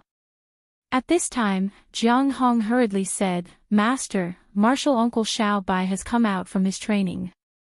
He came to Lu Yi to send this disciple a message, asking you to come here when you return to the West Sea. Moreover, Lu Yi and the other Fortune Gate disciples have found an island to settle down on. I wonder if Master knows the location." Jiang Hong took out 2 jade eyes and handed them to Xiao Hua. Xiao Hua glanced at Jiang Hong. Martial Uncle Xiao Bai naturally referred to the little white dragon, who was personally appointed by Xiao Hua to be the West Sea Dragon Palace's palace master, and also supported by the 7-colored sea god Seashell. Similarly, the little white dragon had the West Sea Fire Dragon soul, and now, it also had the West Sea Dragon Palace's dragon throne. The only unsatisfactory thing was that the little white dragon's cultivation was lower than Jiang Hong's. When Xiao Hua mentioned this matter in the Thousand Demons Sacred Land, he did not hide anything. Xiao Hua did not believe that Jiang Hong did not know about this. However, listening to Jiang Hong's tone, there was no dissatisfaction or jealousy. "Disciple." Xiao Hua pondered for a moment, then said, "This time, Master went to the Dragon Island and reached an agreement with the Dragon Island's 9th elder. Ao Zhan will lead the Hui tribe's dragon clan to the West Sea, and even the 4 seas to fight against the world-destroying mayflies. After the battle, if Ao Zhan does not fall, he can enter the Dragon Island's Dragon Palace and become the Dragon Island's 10th Dragon Clan elder, officially taking over as the Hui tribe's patriarch. You must assist him more." "Yes, disciple understands." Hearing Xiao Hua call her disciple and confirm Ao Zhan's position, Jiang Hong was delighted and bowed respectfully. Xiao Hua did not say anything else. He picked up the 2 jade eyes and glanced at them, then handed them to Princess Xia. Princess Xia understood. After looking at the jade eyes, she waved at Jiang Hong and flew out from the seabed with Xiao Hua, heading in a certain direction. After Xiao Hua left, the smile on Jiang Hong's face disappeared. She turned around and saw Ao Xiang and Ao Qian in the distance. Her sharp gaze actually forced the two Dragon Palace's crown princes to shrink their heads. The jade eyes the little white dragon left to Xiao Hua contained the name and map of a sea. Under Princess Xiao's lead, Xiao Hua found it without much effort. It was early in the morning, and the wind was calm and the waves were calm. Reefs that looked like bamboo shoots emerged from the surface of the sea. White or gray seabirds were flying in the air. Some seabirds seemed to be tired and stopped on the reefs. They lowered their heads and used their beaks to peck at the sea creatures and insects on the reefs. School after school of silverfish seemed to be migrating. They surged from one end of the sea like a silver undercurrent, instantly covering the entire sea. Caw caw. Soon, the seabirds following the school of fish in the sky chirped cheerfully as they flew. They either swooped down to look for food, or stopped and landed on the reef to rest. Xiao Hua couldn't help but think of death when he saw the scene of a fish leaping and birds flying away. He shook his head with all his might and shook off those pessimistic thoughts. Xiao Hua, it's here. Princess Xia looked to her left and right, then took out her jade pupil eyes to make a comparison, then said to Xiao Hua in a soft voice.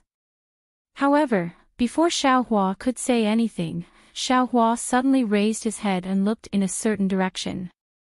At this moment, a strand of primordial thought swept across the surface of the sea.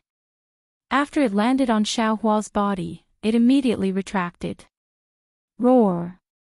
A dragon's roar came from afar. A huge tricolor dragon stretched its body and stepped on the clouds. Ha! Why isn't the little white dragon here? Princess Xia was a little dazed, but Xiao Hua looked at the huge dragon with a frown. Husband! When did you come out of seclusion? Why didn't you tell me? Who knew that the huge dragon's body was still in the air, and it cried out in pleasant surprise.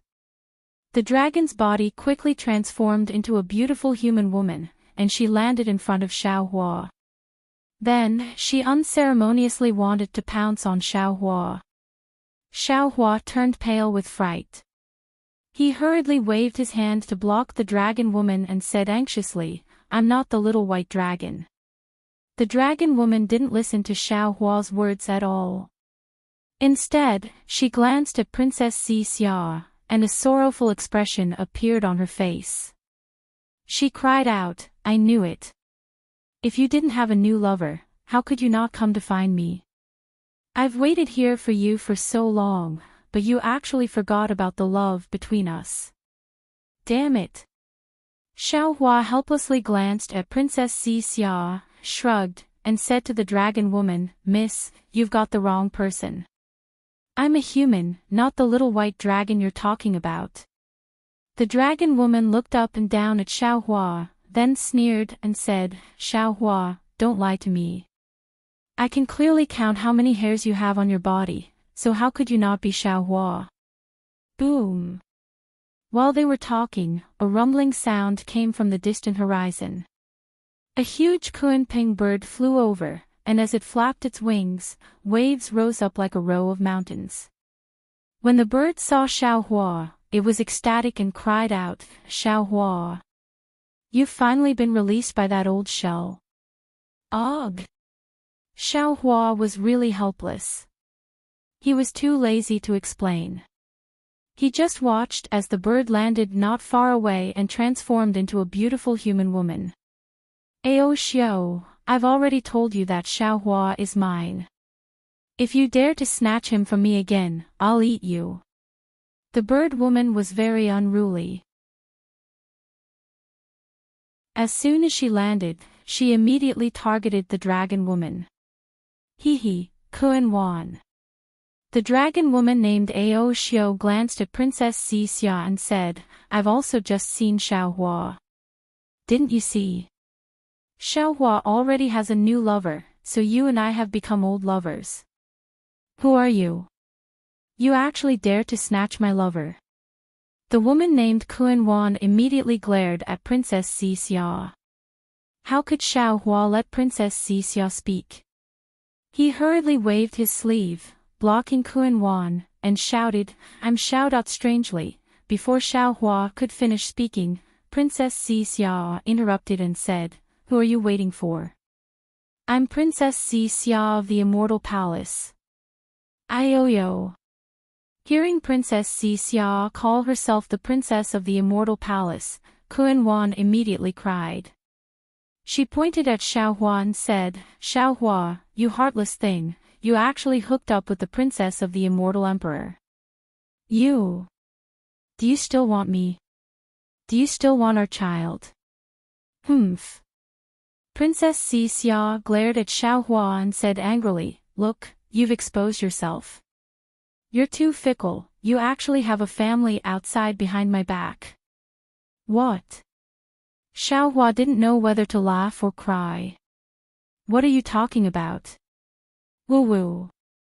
Before Xiaohua could figure out what trick Princess Xixia was playing, he heard a hurricane from another direction, and the waves surged again.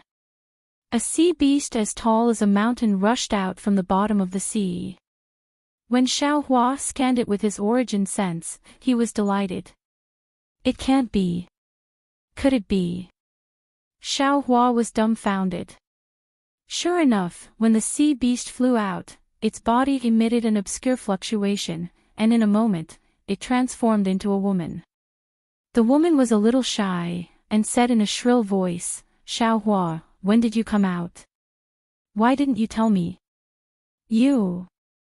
Could it be that you really abandoned me? Seeing that the mountainous sea beast had transformed into a woman, and the woman was on the verge of tears, Xiaohua couldn't hold himself back any longer. He released his divine sense and roared at the bottom of the sea, Little white dragon, hurry up and come out. If you don't come out, I'll make sure you don't have the ability to find a wife or concubine in the future.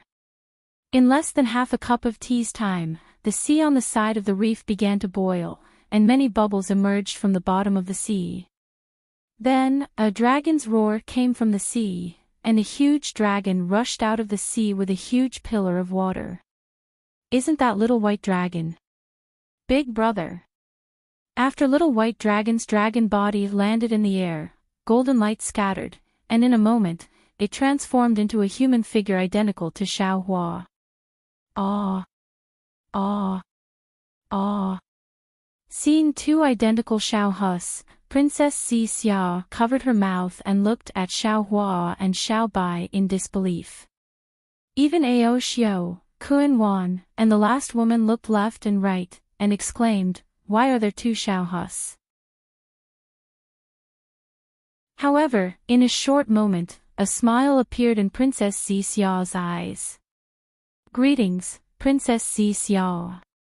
Little White Dragon ignored the three women, and saluted Princess Xixia politely. Xiao Bai, please rise.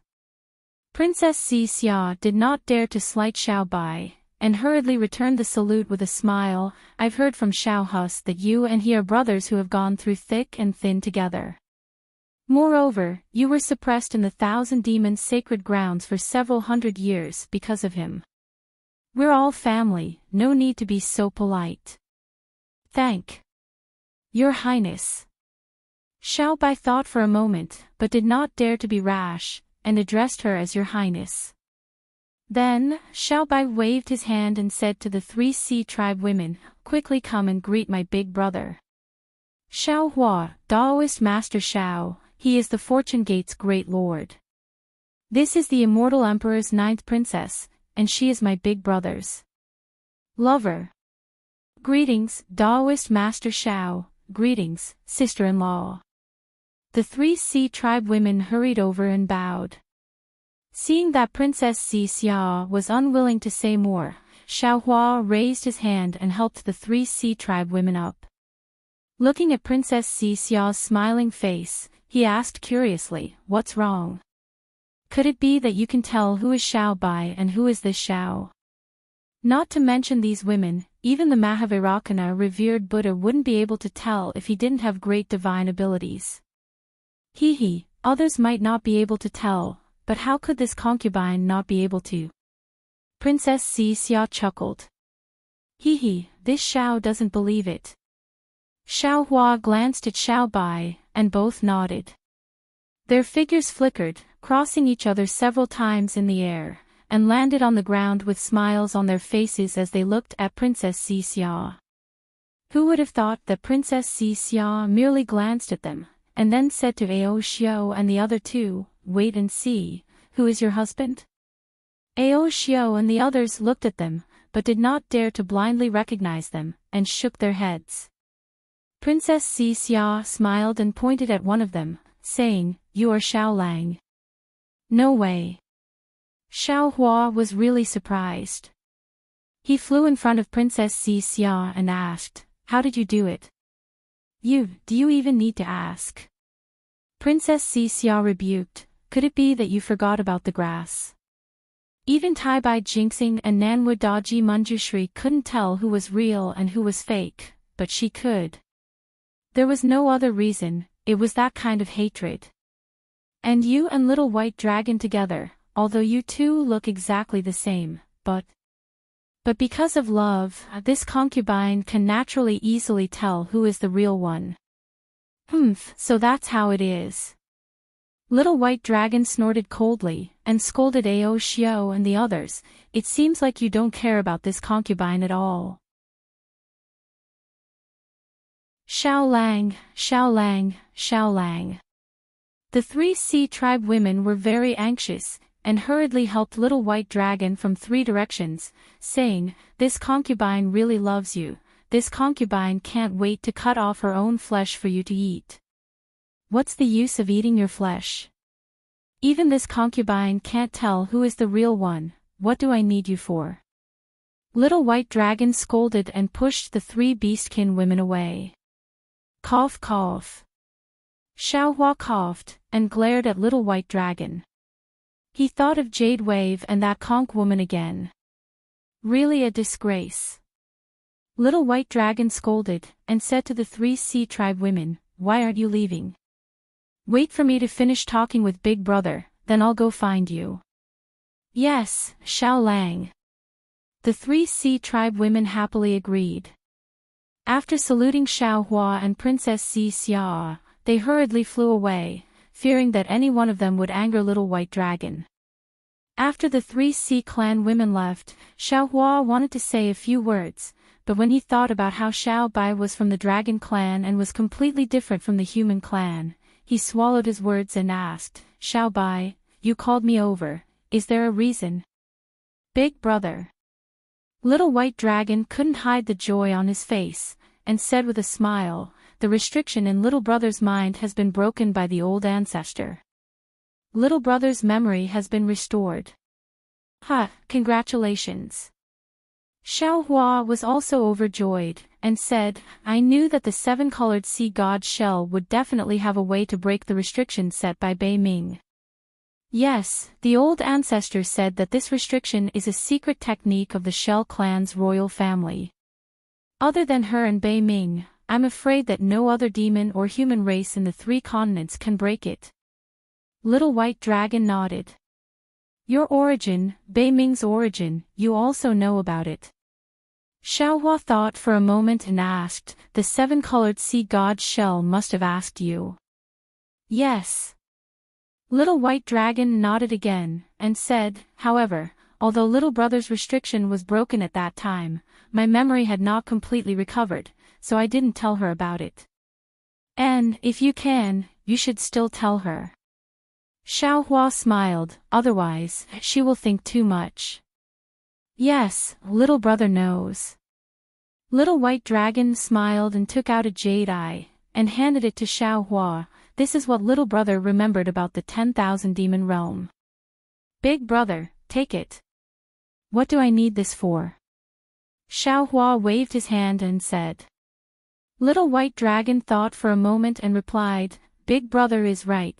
There is no space passage from here to the 10,000 demon realm. This jade eye is useless. Even if Little Brother knows the space vein that Senior Bei Ming used to go to the Dawn Rain continent, it is useless. What? Xiao Hua was shocked and said anxiously, From the 10,000 demon realm, there is a space vein in the Dawn Rain continent. Yes. There is a one-way, unstable space vein. Little White Dragon nodded. Bei Ming went to the Dawn Rain continent from that space vein.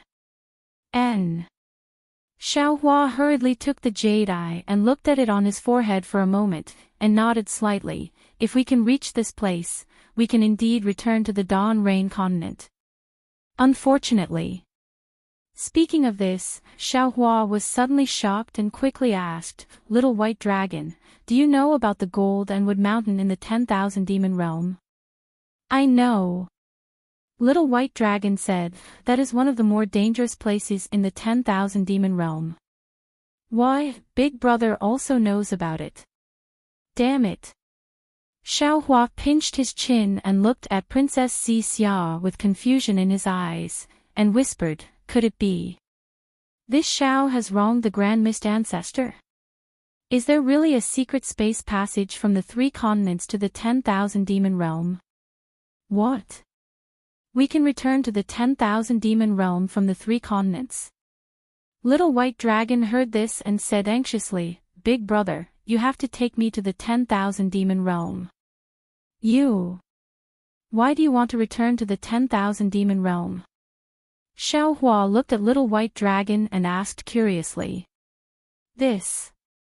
Little White Dragon pondered for a moment and said, Little Brother still has some unfinished business in the 10,000 demon realm. Without waiting for Little White Dragon to finish, Xiao Hua hurriedly waved his hand and said, Don't think too much. This space passage is most likely a trap. It won't be too late to tell you after this. Xiao Hua sees it. Okay. Little White Dragon nodded. Little Brother actually doesn't have any expectations. I heard that the world-exterminating mayfly is very powerful now. If there is a space passage, the ancestor and the others would have left through it. How could they still be here? But, Big Brother, if there is really a space passage, you must tell me. Hearing the Little White Dragon's words, Xiao Hua's body trembled again. He really hadn't thought about this. If there was a spatial passage that led to another world, would the sovereigns of the various sects be like him and choose to fight the strange insects here? Or would he find a way out for himself and escape quietly? In fact, there was no need to guess what others would do. Xiao Hua himself had the idea of putting the Fortune Gate's disciples into his space for protection. How could the other venerables not have such thoughts? Enough. Xiao Hua collected his thoughts and said, You'd better hurry up and cultivate. If you can't improve your strength, how can you be the West Sea's lord? When the time comes, your strength won't even be comparable to one of Big Brother's disciples. Ha, don't worry, Big Brother. Little White Dragon laughed. The next time we meet, Little Brother will definitely give you a surprise. Then, Little White Dragon took his leave and dove into the sea. Xiao Hua left with Princess Xia as fast as lightning. After Xiao Hua left, Little White Dragon sneakily flew out from the sea and looked in 3 different directions. Humming a little tune, Little White Dragon flew towards one of the 3 directions. Xiao Hua chuckled as he flew with Princess Xia to a place in the West Sea. While flying, he frowned and pondered. After the time it took to eat a meal, Princess Xia reminded Xiao Hua, Darling Xiao, you flew in the wrong direction again. Oh. Xiao Hua came back to his senses and smiled. I was a little distracted. I know. Princess Xia pursed her lips and smiled. In the words of Confucian cultivators, you are worried about the country and the people, and you are also worried about your family. Hee, Confucian cultivators' words are always brilliant. Xiao Hua nodded. Many small things can be said in a dignified manner. Darling Xiao, you misunderstood Confucian cultivators. Princess Xia said in dissatisfaction, although many Confucian cultivators use literature and ink, falling into the small path, we Confucian cultivators also have many great Confucian cultivators who cultivate righteous spirit and face the world with loyalty. Yes, this Xiao was wrong. Xiao Hua hurriedly apologized. Princess Xia rolled her eyes at him and curled her lips. This is called sailing according to the wind. Yes, Your Highness the princess is right. Xiao Hua nodded like a chick pecking at rice. Seeing this, Princess Xia smiled slightly and persuaded, Darling Xiao, you don't have to worry too much about Jiang Hong's matter. The current situation in the West Sea Dragon Palace is unclear. It is also good to let her get involved in it. Her methods are more ruthless, which is exactly what a leader should have. On the other hand, to be honest, you are not a qualified leader, but more like a guide. You are better than the sect master as the merciful Bodhisattva of Nanwu. I have always been such a person. Xiao Hua didn't refute and replied, I also don't want to be a qualified leader. This is already very good. Princess Xia also agreed with Xiao Hua's point of view. A person's character can't be changed just because you say so. Jiang Hong is a natural leader. Although she looked like a weak little girl when she was young, when she grew up, she would inevitably become an all-powerful dragon. So, Darling Xiao, let nature take its course. Xiao Hua looked at the smoke rising in front of him and nodded, yes, things have not reached the final step, sometimes I think too much. Let's see how Jiang Hong and Xiao Bai develop in the future. It is too early to say now. What about the 10,000 demon world? Princess Xia asked, I think. This is the thing you are most worried about, right? Although Little White Dragon has recovered his memory and even gave us the space passage from the 10,000 demon world to the Dawn Rain continent. Xiao Hua's face still didn't relax and replied, but in fact, if you think about it carefully, this space passage is useless. It has no use at all. Princess Xia understood Xiao Hua's thoughts and said, yes, not to mention whether the space passage Grand Mist Ancestor said exists or not, even if it does exist, Darling Xiao can go to the 10,000 demon world. But the space passage from the 10,000 demon world to the Dawn Rain continent is only a one-way passage. Once you reach the Dawn Rain continent, you can't return to the 10,000 demon world, so how can you return to the three continents? The Dawn Rain continent's spiritual herbs and other things can't be sent back to the three continents. So... Xiao Hua smiled bitterly, the world-destroying mayfly's deadlock is still unsolved. However, at this time, I have a glimmer of hope. Princess Xia said solemnly, I really hope that Grand Mist Ancestor's words are true. At least with this space passage, Darling Xiao and His Majesty, or the other sovereigns, may be able to save the world. Yes. If this space passage really exists, even if it is like ants moving house, I will bring as many creatures as possible to the 10,000 demon world. But when he said this, Xiao Hua's expression suddenly stiffened, as if he thought of something. Princess Xia also woke up. The two of them looked at each other and said in unison, the world-destroying mayfly won't go to the 10,000 demon world through this space passage, right? Then, Xiao Hua said helplessly, if the world-destroying mayfly attacks the 10,000 demon world and the three continents at the same time, then even if there is a space passage, it will be useless. But if because we enter the 10,000 demon world, the world-destroying mayfly is also attracted to the 10,000 demon world, then it will be a big mistake. So... Princess Xia gritted her teeth and said, even if there is a space passage to the 10,000 demon world, we must be careful, very careful. As she spoke, Princess Xia looked ahead and pointed with her finger. The Yuanqi Reef Plain is up ahead. If you don't fly in the wrong direction, you will arrive in half a day. Xiaohua looked at the sky, then at the surrounding sea. He really couldn't understand how Princess Xia could tell.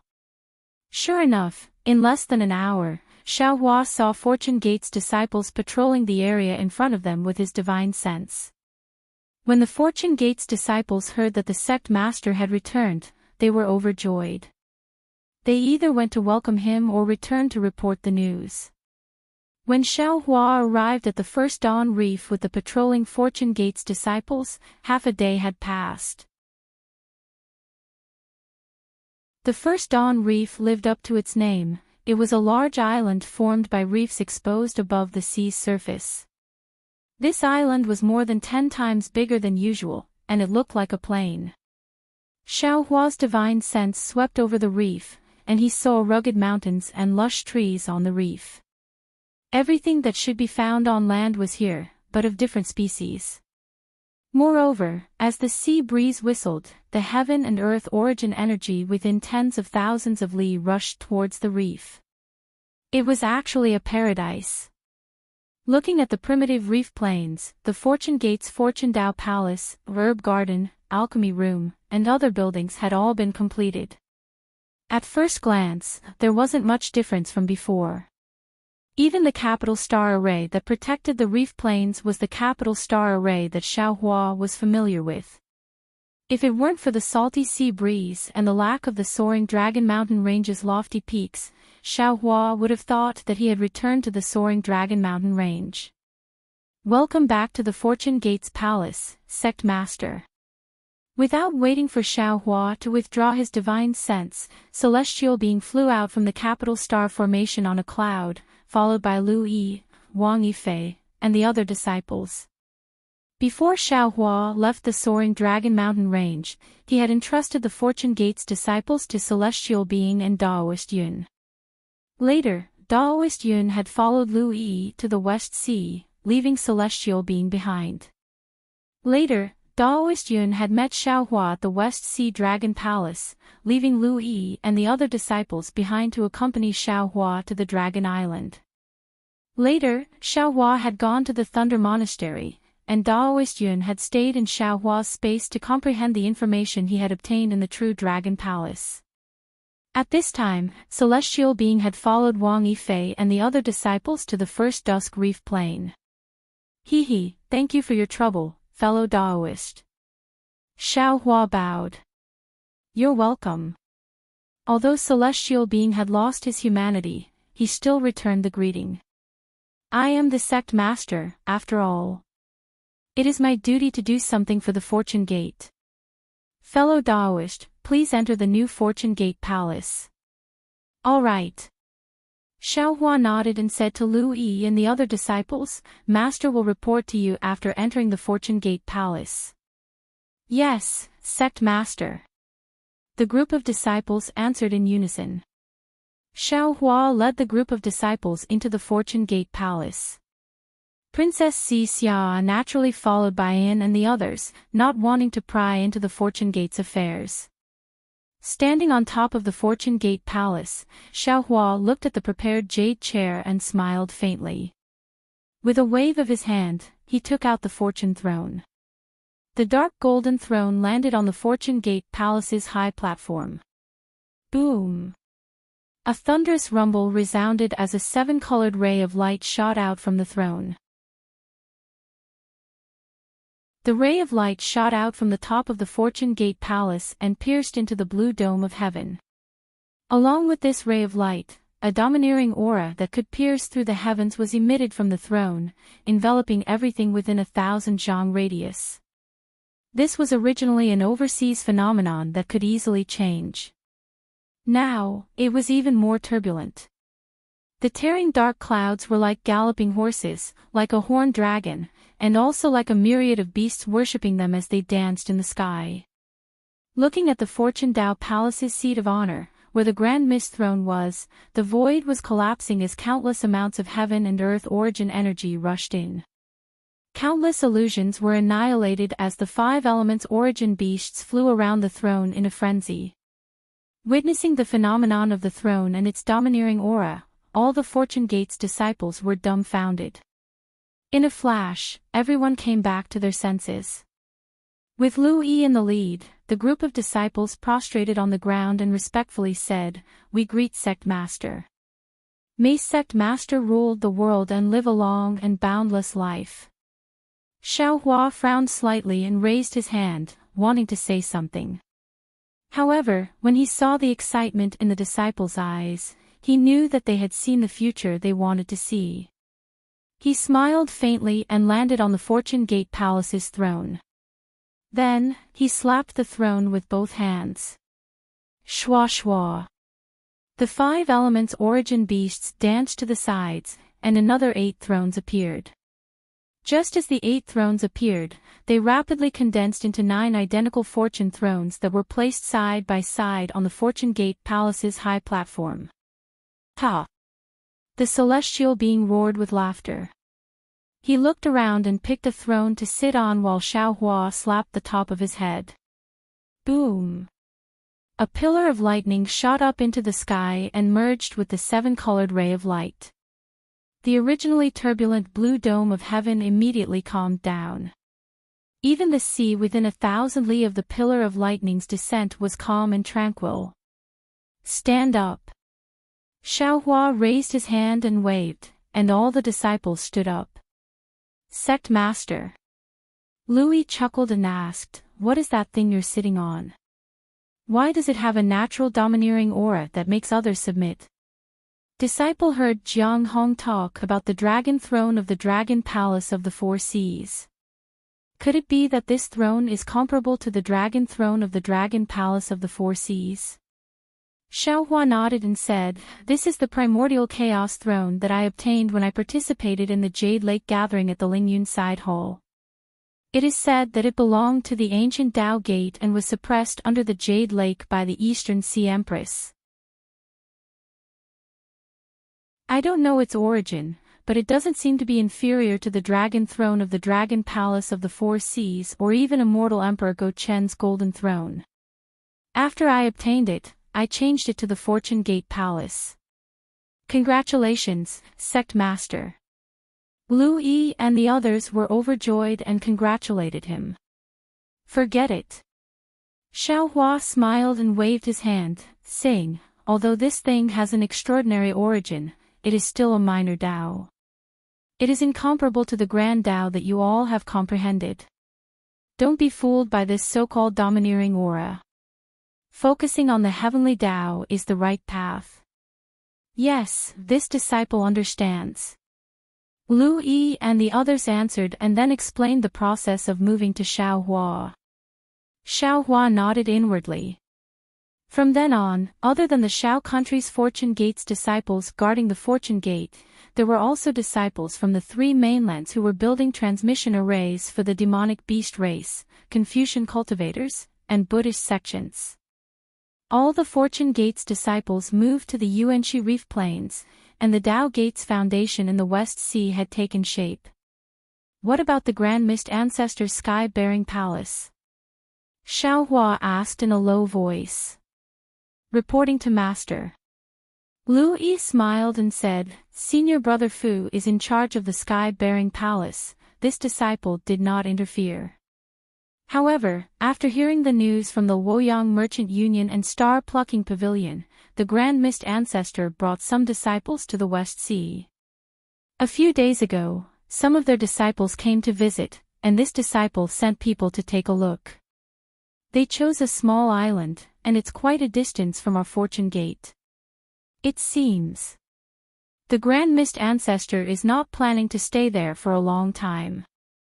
Xiaohua's eyes narrowed slightly as he looked at the rippling waves in the distance, and said coldly, "You can defy heaven's evil, but you can't survive the evil you bring upon yourself.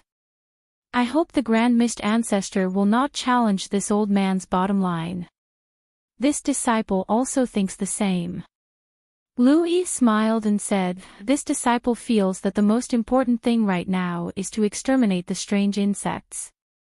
Fighting for power is meaningless. Only after we survive the calamity will everything have meaning." "You're right." Xiaohua smiled and nodded. "When you say it, say it." This. If you have the chance, you must mention it to Jiang Hong. Lu Yi's face turned red, and he hurriedly bowed and said, "This disciple understands.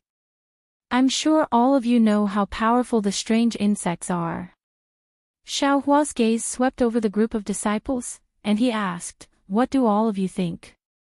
As if they had already come to a conclusion, none of the disciples took the initiative to speak, and their gazes fell on Lu Yi. Lu Yi smiled and said, "Master, this question seems to have been asked many times on different occasions. In the ruins, during the war against the devil race, in the desolate mainland, before the calamity, in the soaring Dragon Mountain Range's Fortune Dao Palace, when the Confucian cultivators were pressuring you. You've asked about all of them. Now, the three mainlands are besieged by the strange insects, and when the world is about to be destroyed, you're going to ask again. In fact, before Master came back, we disciples had already discussed it, and all of us said that Master will ask again." Sure enough, as disciples expected, Master will ask again. Master, this disciple doesn't know why Master doesn't believe in disciple sincerity and loyalty time and time again. Whether it's a test or for Gu Shizhou's sake, Master can rest assured. Since Master is our three mainlands' great merciful Bodhisattva, you have the three mainlands' billions of lives in your heart. Then, Master, as your disciples, even if we don't have your kind of compassion that ordinary people can't reach, we still have the awareness to protect the three mainlands that gave birth to us and raised us. Whatever Master wants to do, we will definitely support, even if we have to shed our blood, even if our bones are crushed, we won't be afraid. But Master, please don't ask this kind of question in the future." Ha! Xiaohua clapped his hands and laughed. This Xiao's disciple, and only this kind of disciple, is worthy of the title of Fortune Gate's disciple. Many thanks for Master's praise. Lu Yi and the other disciples bowed respectfully. Lu Yi, Wang Bianfei, Yu Zhongquan, Chang Yuan, Zhai Xingzi, Gong Shu Yisin. Xiaohua casually picked a few disciples and said with a smile, "The reason Master mentioned it again is not because I don't believe in you, nor is it to test you, but because you don't know what kind of strange insects you're facing. You only know how powerful these strange insects are, but you don't know their origin." Facing these disciples who were prepared to sacrifice their lives for the three mainlands, Xiaohua didn't hide anything. He told them the origin of the red mayflies and the four mainlands matters in detail. There were even many things that Xiaohua didn't tell the Dragon Hall elders and the Thunder Monastery's Vairocana Buddha. After all, they were the backbone of the battle against the red mayflies, so they had the right to know. Contrary to Xiaohua's expectations, Lu Yi and the other disciples turned pale with fright, but in the next moment, they looked at each other with a smile on their faces. They calmly looked at Xiaohua as if nothing had exceeded their expectations. After Xiaohua finished, Lu Yi said, "Master, although disciple didn't know the origin of these strange insects, and didn't know they were the red mayflies from the upper realm, disciple hurried to rush to your rescue. However, when this disciple saw Master in such a hurry, leaving your disciple behind in the soaring Dragon Mountain Range, and making us come to the West Sea from the hidden immortal continent, we already understood that this strange insect disaster is definitely comparable to the danger we encountered in the great desolate continent that day. Therefore, what you said was not beyond our expectations." Xiaohua looked at these disciples, and his heart was filled with emotion. Unknowingly, these disciples were no longer the same as when he first met them.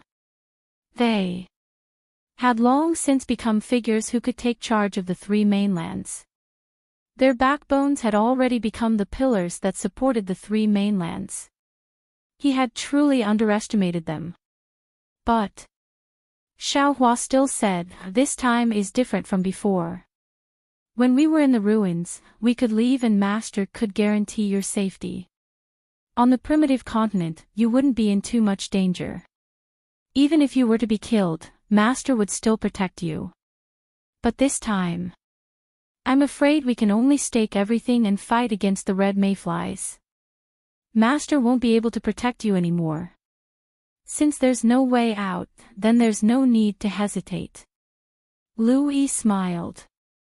Of course you can. But the other Fortune Gate disciples?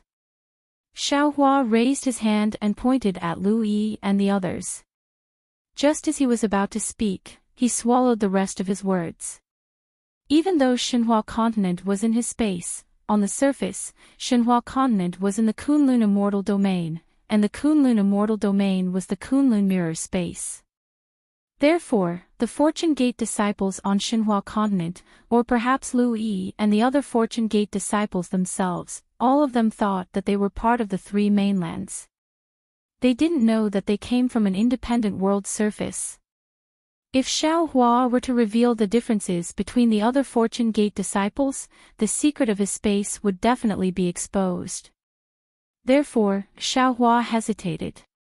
However, a few breaths later, Xiaohua spoke again, but the other Fortune Gate disciples are different.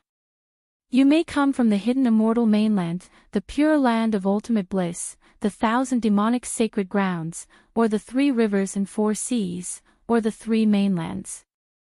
But those Fortune Gate disciples grew up in the Kunlun immortal domain.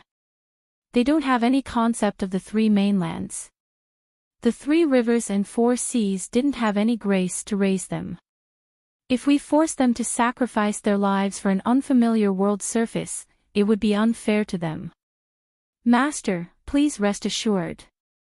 Lu Yi was not surprised by Xiaohua's misgivings. He smiled and said, because this disciple has already encountered these matters before, this disciple has also considered these matters. When we moved from the soaring Dragon Mountain range to the Yuanxi Reef Plain, this disciple had already spoken to those senior and junior brothers.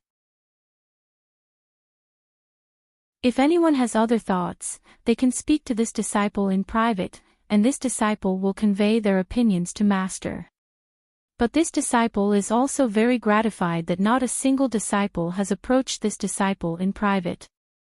This disciple has also asked a few Fortune Gate disciples in the Kunlun immortal domain.